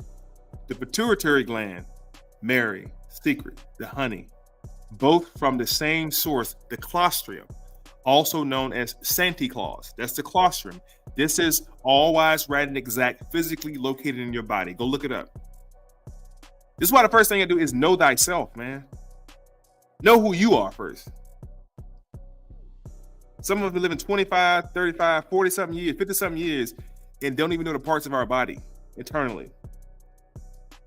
You don't know what a pituitary gland is.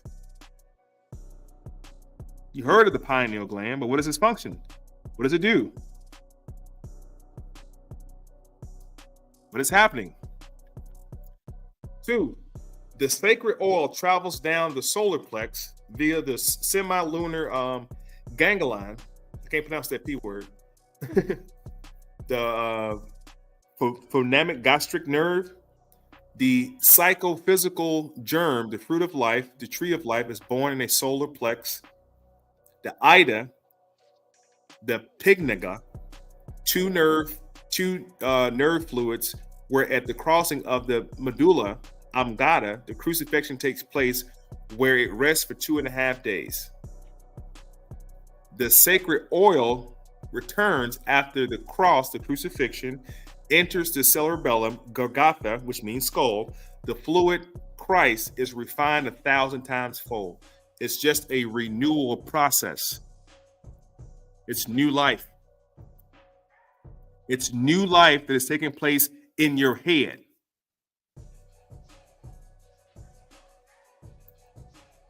That's what's happening. Don't believe me? Watch this. Watch this.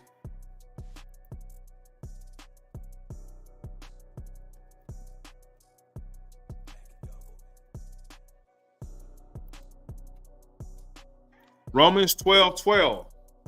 Do not conform to this world, but be transformed by renewal of your mind, that by testing you may discern what is the will of God, what is good, what is accepted, and what is perfect.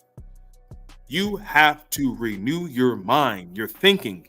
You can't put new wine into old skins, so on and so forth. Do not be conformed to this world, but be transformed by the renewal of your mind, that the testing you may discern what is the will of God, what is good and acceptable and perfect. This shit takes place in your mind, family. It's all in your head. They don't got you outside of yourself, thinking outside of yourself.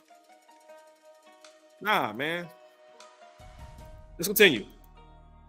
So, did Jesus die? Did he die?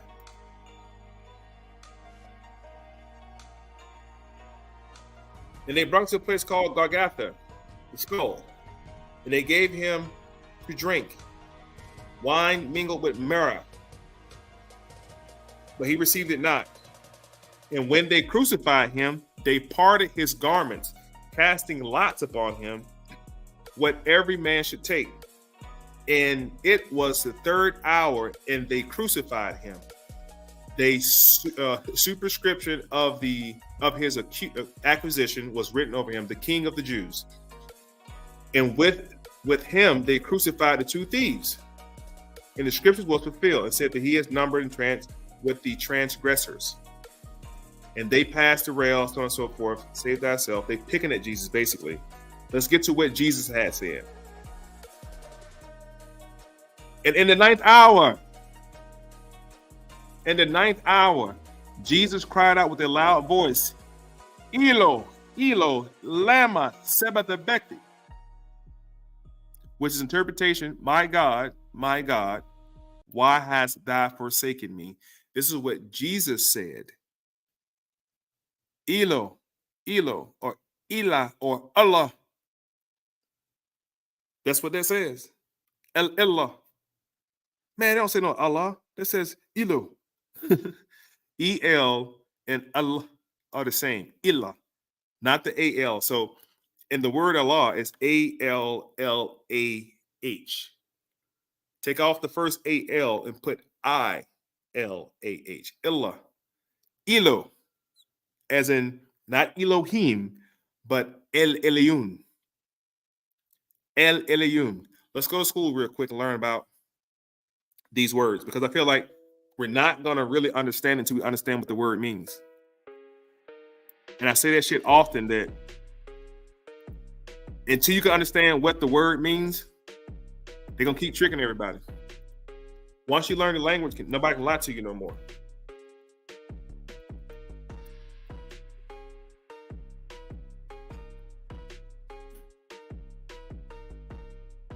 This is the Latin and French.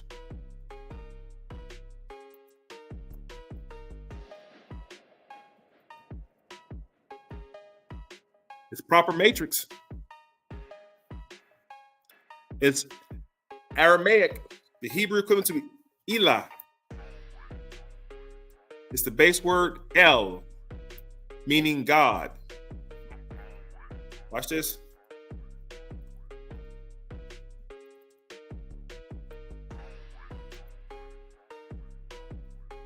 This is who he was calling out to. Elyon. El Elyon. That appears in the Hebrew Bible, El Elyon. Is usually rendered in English as God Most High. Similar in the Septuaginta, the Greek version, God the Highest. Y'all got that? The guy on the cross was crying out to El Elyon. Elyon, Elyon, El. Elah, Elah. And watch, I'm going to show you what the crowd said. The crowd thought he was crying out to Elijah. Because the Romans have never heard of El Elyon. Remember, the Romans are dealing with their deities. This guy on the cross is calling out to a whole other deity they never heard of before. So they assumed he was talking about Elijah.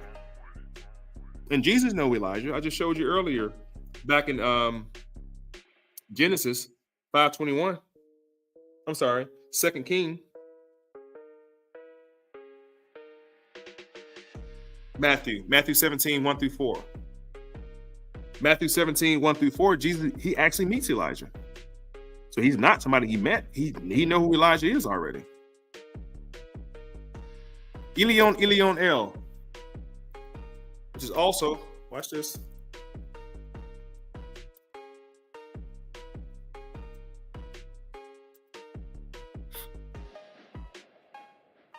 See right here?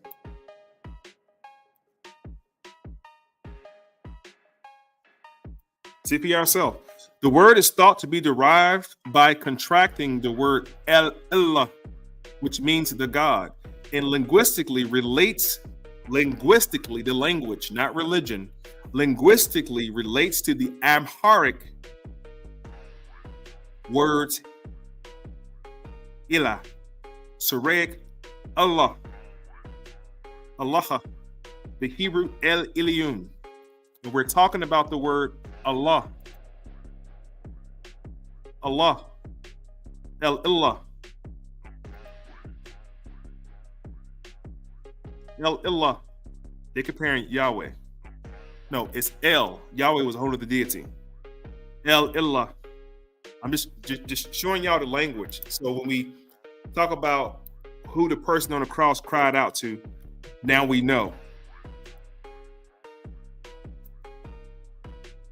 Now we know.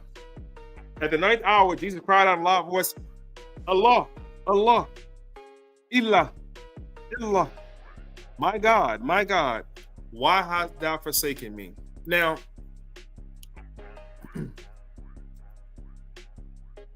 what I found interesting was somebody else said this same thing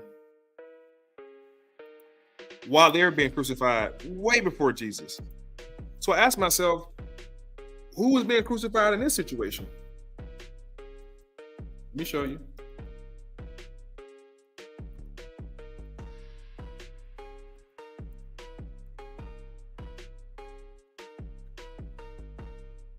Let's go to Psalms 22.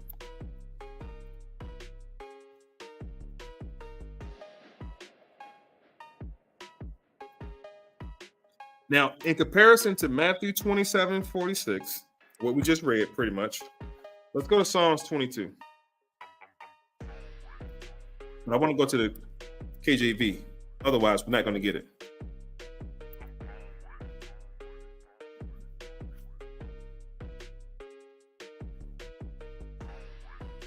Psalms 22. It starts off by saying, my God, why hast thou forsaken me? This is actually David being crucified in Psalms, in case y'all didn't know. This is a whole nother crucifixion story happening way before Jesus. Way before Jesus. Just a point of reference. Keep in mind, that's all. That's all that was. I won't get into the crucifixion of David. Let's continue on.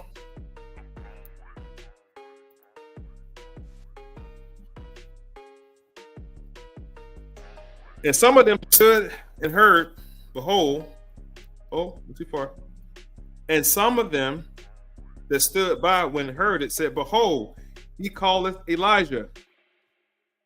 They thought he was calling out to Elijah, but we know Jesus already met Elijah. In Matthew 17, 1-4, Jesus met Elijah in person, so it ain't Elijah. And one ran off and filled a sponge with vinegar and put it on a reed and gave him a drink, saying, "Let it alone. Let us see whether Elijah will come to take him down." And Jesus cried out with a loud voice and gave up the ghost. This is what has y'all thinking that Jesus died on the cross, along with Paul and what he said. But Paul said, if you don't believe this story right here, then everything is in vain. But we have to push this story.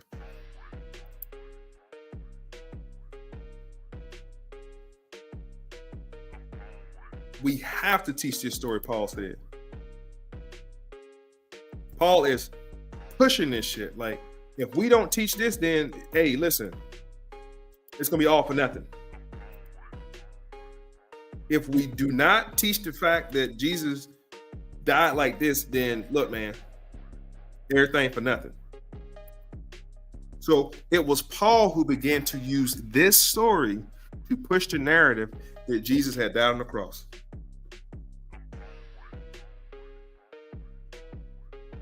Let's take a look at something else real quick that I found that was pretty interesting. That I want you guys to see with your own eyes that whoever died on the cross gave up his, like he was dead. He done. Where did his spirit go? Most Christian doctrines and most churches said that Jesus pretty much just went home to be with the Lord. At this point, whoever died on the cross gave up and just died and ascended to the heavens. He's gone. He's out of here. Watch this.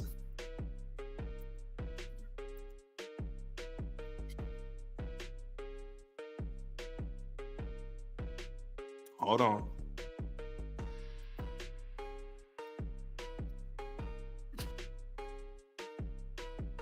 Now, Jesus Barabbas was crucified by the Romans.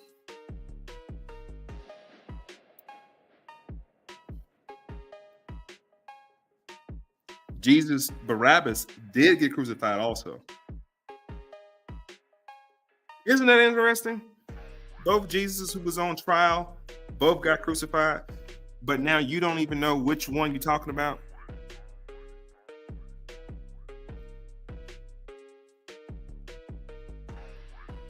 All right, let's continue because that wasn't even my point. Let's continue real quick.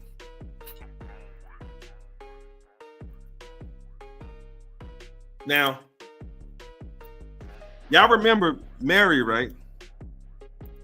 The same one that Jesus just had saved from being stoned. Now, that same Mary, after Jesus supposedly died on the cross, this same Mary is coming back to it's called a sepulcher or a tomb. She returns to the sepulcher because what happened is, and I'm speaking through it for the sake of time, but basically what happens is Mary Magdalene comes to the tomb after Jesus has been placed inside the tomb. And this is supposedly, he's been in the tomb for a couple of days now. According to what's written, Jesus is in the tomb. And Mary Magdalene, the same lady who he saved, who we just talked about, was about to get stoned to death. We just talked about her.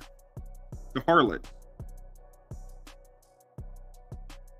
She's now coming to see where he is after he had been taken off the cross. This is Easter, so pay attention. It's gonna go quick.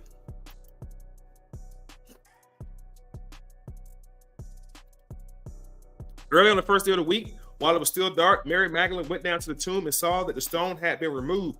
Why was there a stone there in the first place? Because the Sadducees and the Pharisees were so fucking afraid. Jesus said, listen, when I go, I'm coming back in 3 days. So the Pharisees tell Pilate, hey, we need some sentries. Sentries are guards, police. We need a sentry and put a stone in front of that sepulcher so he can't get out. Now, this man just died on the cross, supposedly. They are still scared that some type of way it's going to be like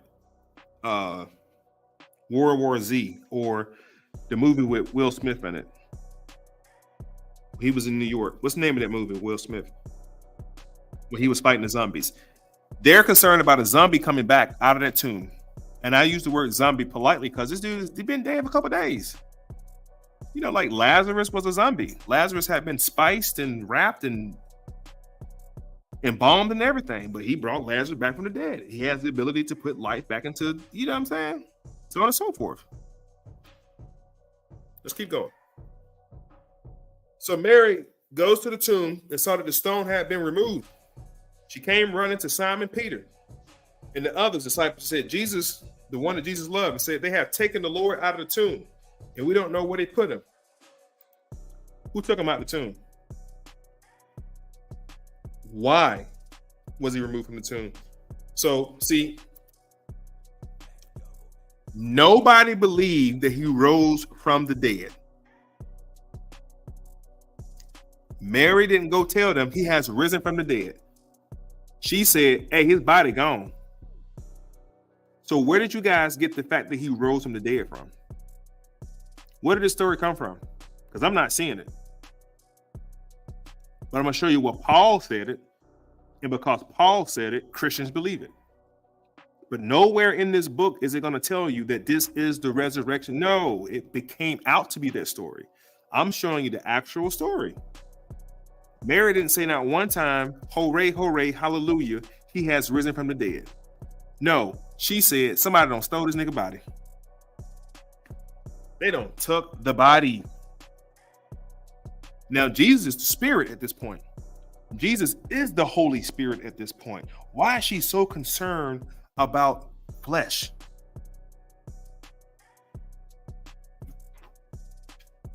She is overly concerned about that body.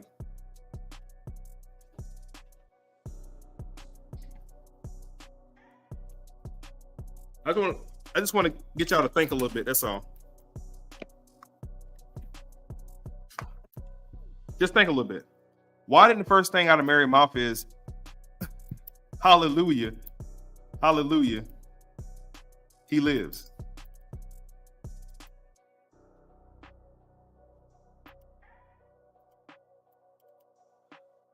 Why didn't she say that? Yeah, I Am Legend. Thank you for that zombie movie. I was doing a zombie reference to what Jesus would have looked like coming out that cave. He'd been dead for a couple of days. He'd been like a zombie. Why didn't Mary Magdalene say, hallelujah, he has risen from the dead? She didn't say that. She ran and told Simon Peter and the other disciples, they have taken the Lord out of the tomb and we don't know where they put him. So Peter and the boys went down there. All they saw was strips of linen lying there, but did not go in. So they didn't go in there. They just seen shrouds of linen on the bench where the body was at.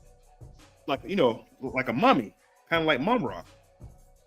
The bandages all over the body. All they saw was just the wrappings.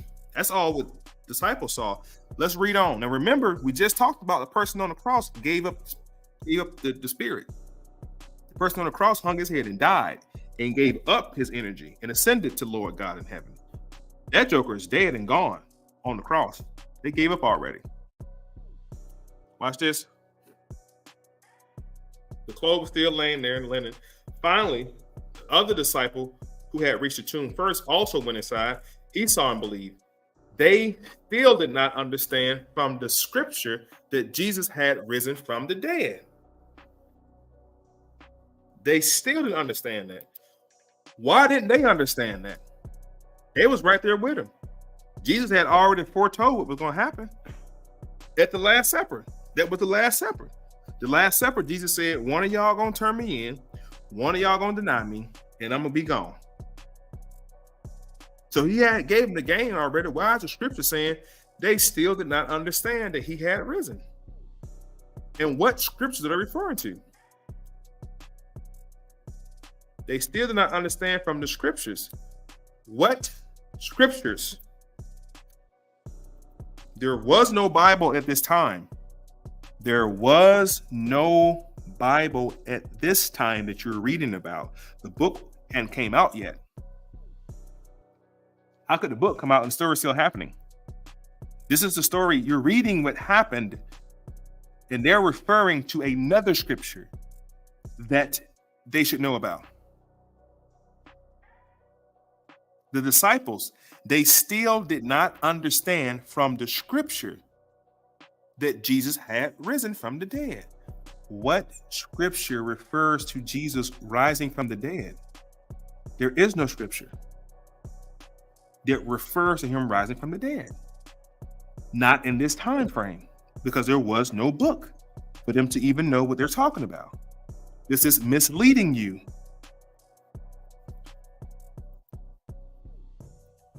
Then the disciples went back where they were staying, back to the crib. Mary stayed there. So his homeboys left.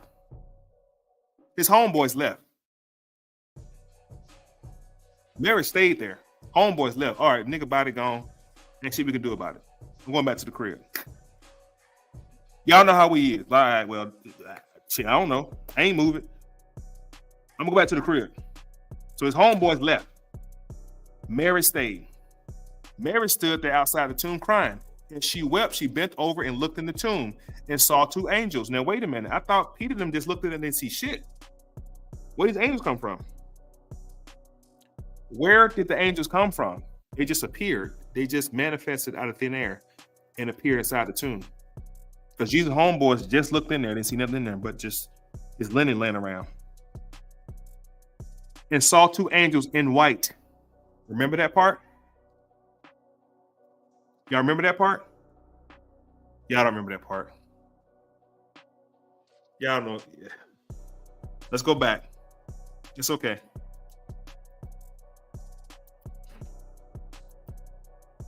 Let's go back. Y'all remember the part when Jesus had transfigured himself? What he looked like? Because Mary just said she saw two angels in white sitting where Jesus' body had been. One at the head and one at the foot. Two angels in white.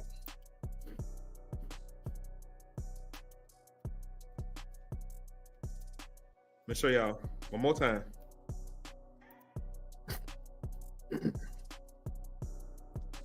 One more time. Remove this. Now, if Mary looked in there and seen two angels in white, what y'all think Jesus looked like when he after he had died? What should Jesus have on right now? After 6 days, Jesus took Peter, James, and John, the brother of James, up to a high mountain by themselves. There, he, Jesus, transfigured before him. His face shone like the sun. His clothes became white as the light. Jesus got a white outfit too, like them angels. Jesus transfigured himself into an angel. Did y'all miss that shit? This is Jesus transforming himself into an angel of light. Face bright as the sun. His clothes became white as he didn't take his pants off. He didn't take his shoes, his sandals off. He didn't take his robe off. It just transformed to white linen clothes. Now they walked up a mountain. They got dusty on the way up there. They probably slipped a couple of times because they ain't had no Timberlands on back then. They had sandals on supposedly. So they probably failed a couple of times and got dirty. Jesus don't turn the fucking button on and all his clothes white now. And his face bright like the sun. And he talked to Moses and Elijah, who been dead a long time ago. But you telling me y'all killed the man on the cross? Come on, man. Cut the fucking malarkey, bro. Cut the malarkey, man. She saw two angels in all white. John and James and Peter saw an angel in all white too. They saw Jesus with all white on. The same thing these angels got on, Jesus had the same thing on. Before he died, though, supposedly. See, this is what happens when you don't read and know for thyself what is happening. This is when you've been led by other people to think something through the ghost spell or through psychoneurosis or some other form of misinterpretation. I'm not adding. I'm showing. I'm leaving it on my screen for a reason so y'all can read it for yourself. If you truly want to understand what is happening, what is going on, read it for yourself. I ask everybody to divest themselves of belief just for a little bit. You can get it back when it's over with. Put your belief back on. But see how much plain and clear shit is when you stop believing things and know for thyself what it is? Mary stood outside the tomb crying. As she wept, she bent over and looked up in the tomb and saw two angels in all white, seated where Jesus' body had been. One at the head, one at the foot.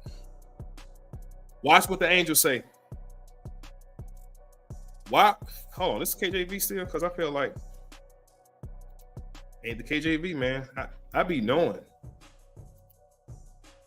I be knowing it's not the KJV because the words be too modern and too hip.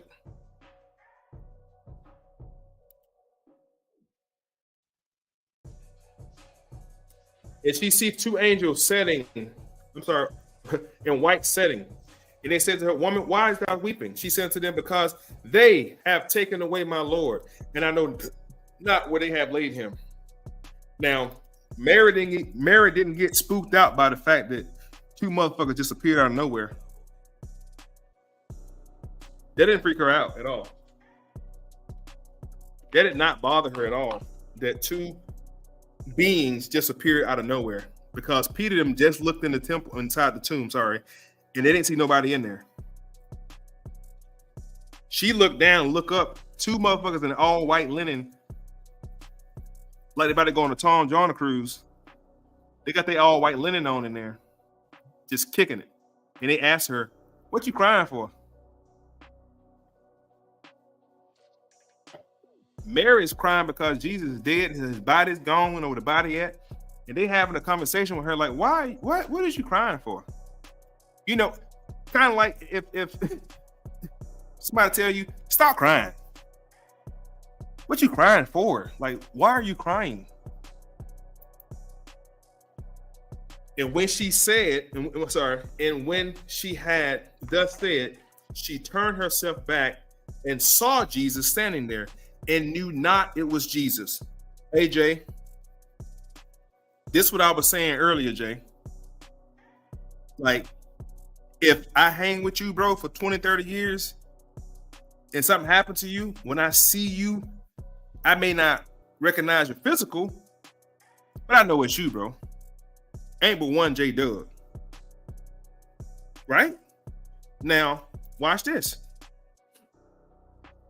Mary Magdalene had been with Jesus since she had got saved from being stoned.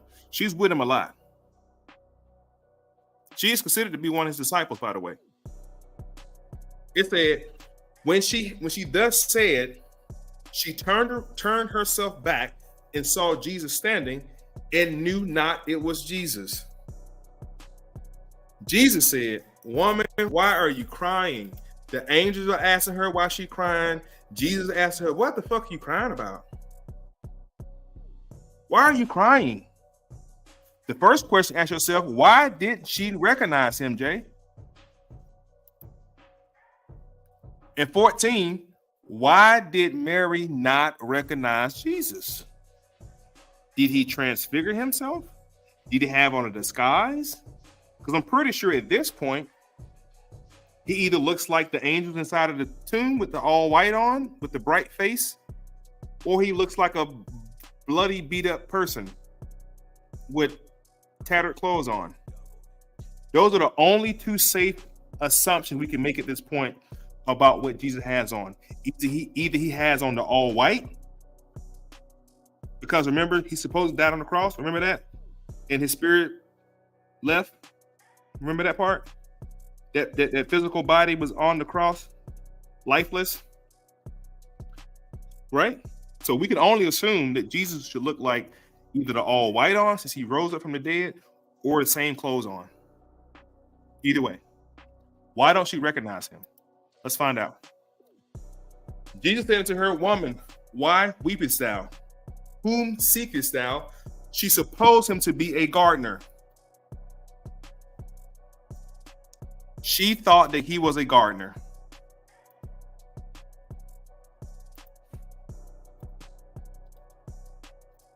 And I make this point quite often.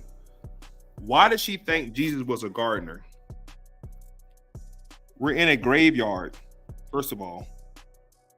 Yeah, that's how the story started. She went to the sepulcher. Sepulchers are in-earth tombs. So they're burying people underground. They bury people inside of tombs. Just like in New Orleans. In New Orleans, they bury on top of the ground, inside of these sepulchers.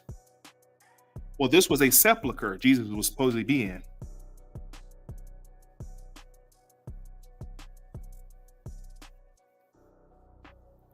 She thought that he was a gardener. So now we can assume, oh, he don't have on no bright white clothes or those same bloody clothes he had on. He has on a whole nother outfit. If she thought that he was a gardener, what would give her the notion, or why would the scriptures even mention that he was a gardener? When we're clearly not in a garden, we're in a graveyard. Why would she think that he was the same nigga she been kicking it with for I don't know how long at this point? Did his face change? Did he shave? Does he have glasses on? He got on a fez. She don't recognize Jesus. He got a fez on. Why don't she recognize Jesus is my only question to any pastor, preacher, theologian.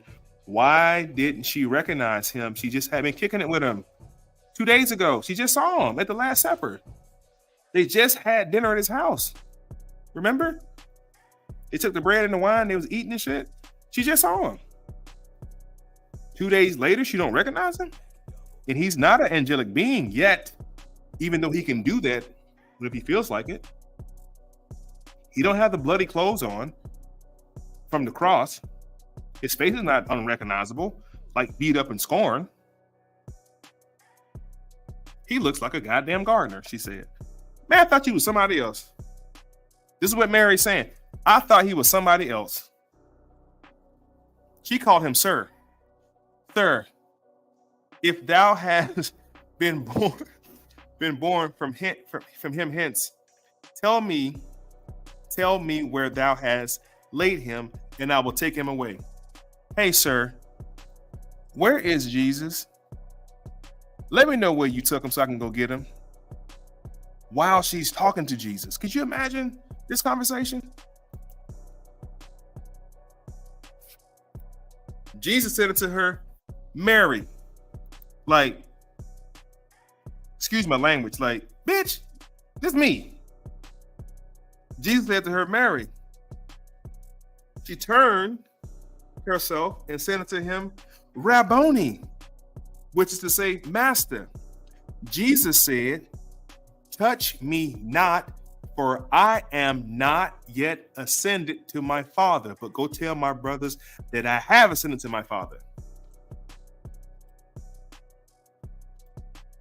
Now, for all the slow people in the back, Jesus said, don't touch me yet, for I have not yet ascended. Then who on the cross, who was that ascending? Because this Jesus didn't go nowhere yet. This Jesus hasn't gone anywhere yet. But he wants her to go tell his partner them that he has gone somewhere.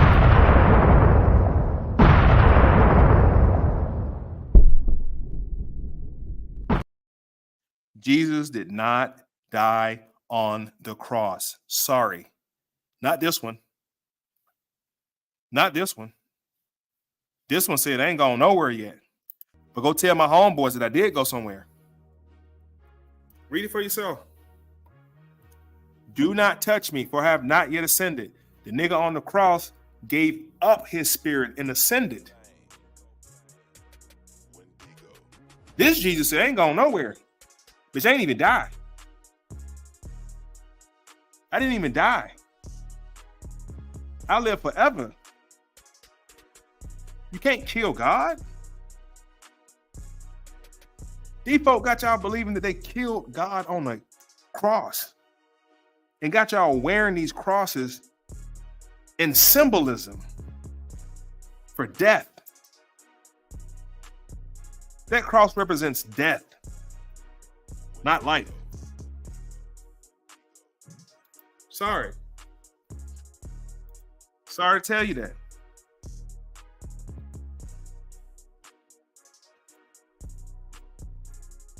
And this is for all my Paulinians out there. We're about to get on Paul ass now. Do y'all know that Jesus taught, do not go into the ways? And then Paul came to teach, no, go into the ways. And people went into the ways. Jesus said, if you follow what I said to do, not Paul, not Matthew, not Mark, not John, not Luke. If you follow what I said, that's what Jesus said. Follow what I said to do. Follow my commandments, Jesus said. Y'all out here following fucking Paul.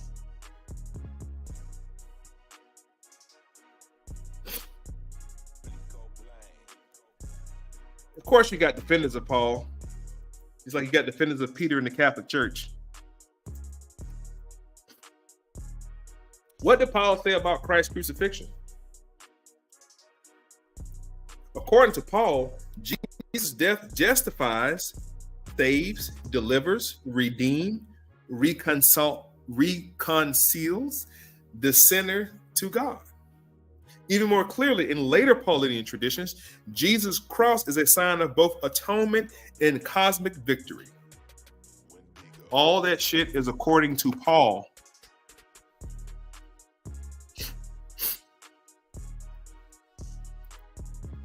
Yeah, do not bear false witness. Absolutely. This is what Paul is teaching. Paul is teaching y'all about Easter. Nothing nowhere we just read about what Jesus having a conversation with Mary, Jesus having a conversation with the Pharisees, Jesus having a conversation with Pilate. Nowhere in their whole narrative did Jesus saying anything about no goddamn Easter, nor rising from the dead. Jesus said, "Do not touch me. I haven't died. I haven't ascended yet. I haven't gone to the upper room yet. I'm still here in this goddamn disguise, though.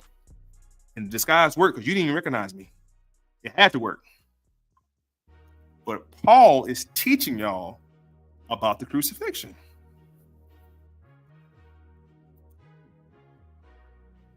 Yeah. Go watch that movie too, by the way. Book of Clarence. Go watch that movie. Great interpretation of what I'm talking about. I love the fact that everybody in the movie was black too. That was amazing. Beautiful picture. Go watch it. You can sit and watch. You can sit and watch. What that shit called? Black Panther. You can watch Book of Clarence. Just as powerful. But this is Pauline taught, y'all. This shit that Paul be teaching. Paul taught y'all that Jesus died on the cross. The teachings of Paul. There's a whole tradition, Pauline Christianity. You see that? What is it?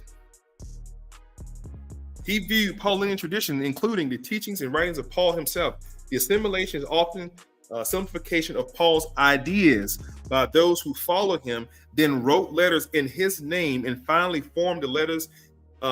Form of the letters the church is labeled as Paul's. Go read about Paul, man.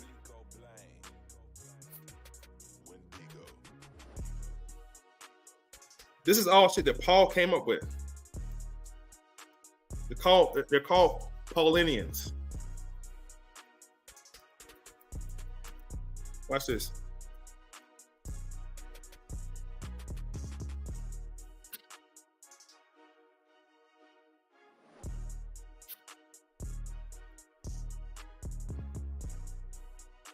Oh, this is a good article right here.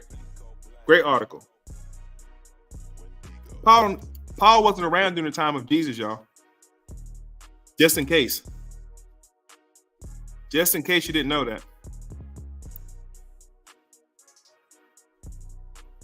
Just in case y'all did not know that.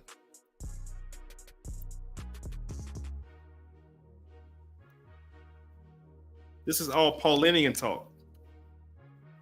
So, before we wrap this up, let's be clear. This weekend, Jesus did not die on the cross. Okay? He didn't die on the cross. I showed you two different Jesuses. I gave you the setup. I gave you the trial. I gave you the illusion. And I gave you the gospel. That's it. That is it. The doors of the church are now open. The doors of the church are now open. If you have any questions or comments, please drop a comment and let me know if I missed anything, if I went too fast, or if it's like, what the fuck are you talking about? Or you might just understand it. And it's fine, because what we have to realize is we've been taught a certain way for so long that sometimes it is difficult to differentiate fact from fiction. Sometimes it is hard to understand what is really happening, what is really going on, what is really being said. And I'm not a theologian. I'm not a Bible thumper either. But what I do know is somebody lying. That's what I do know. Somebody is lying.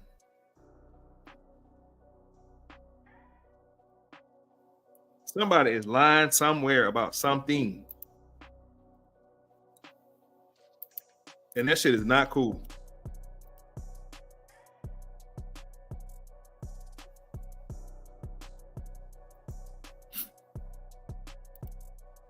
So with that said, listen, for the last 10 minutes or so, I'm gonna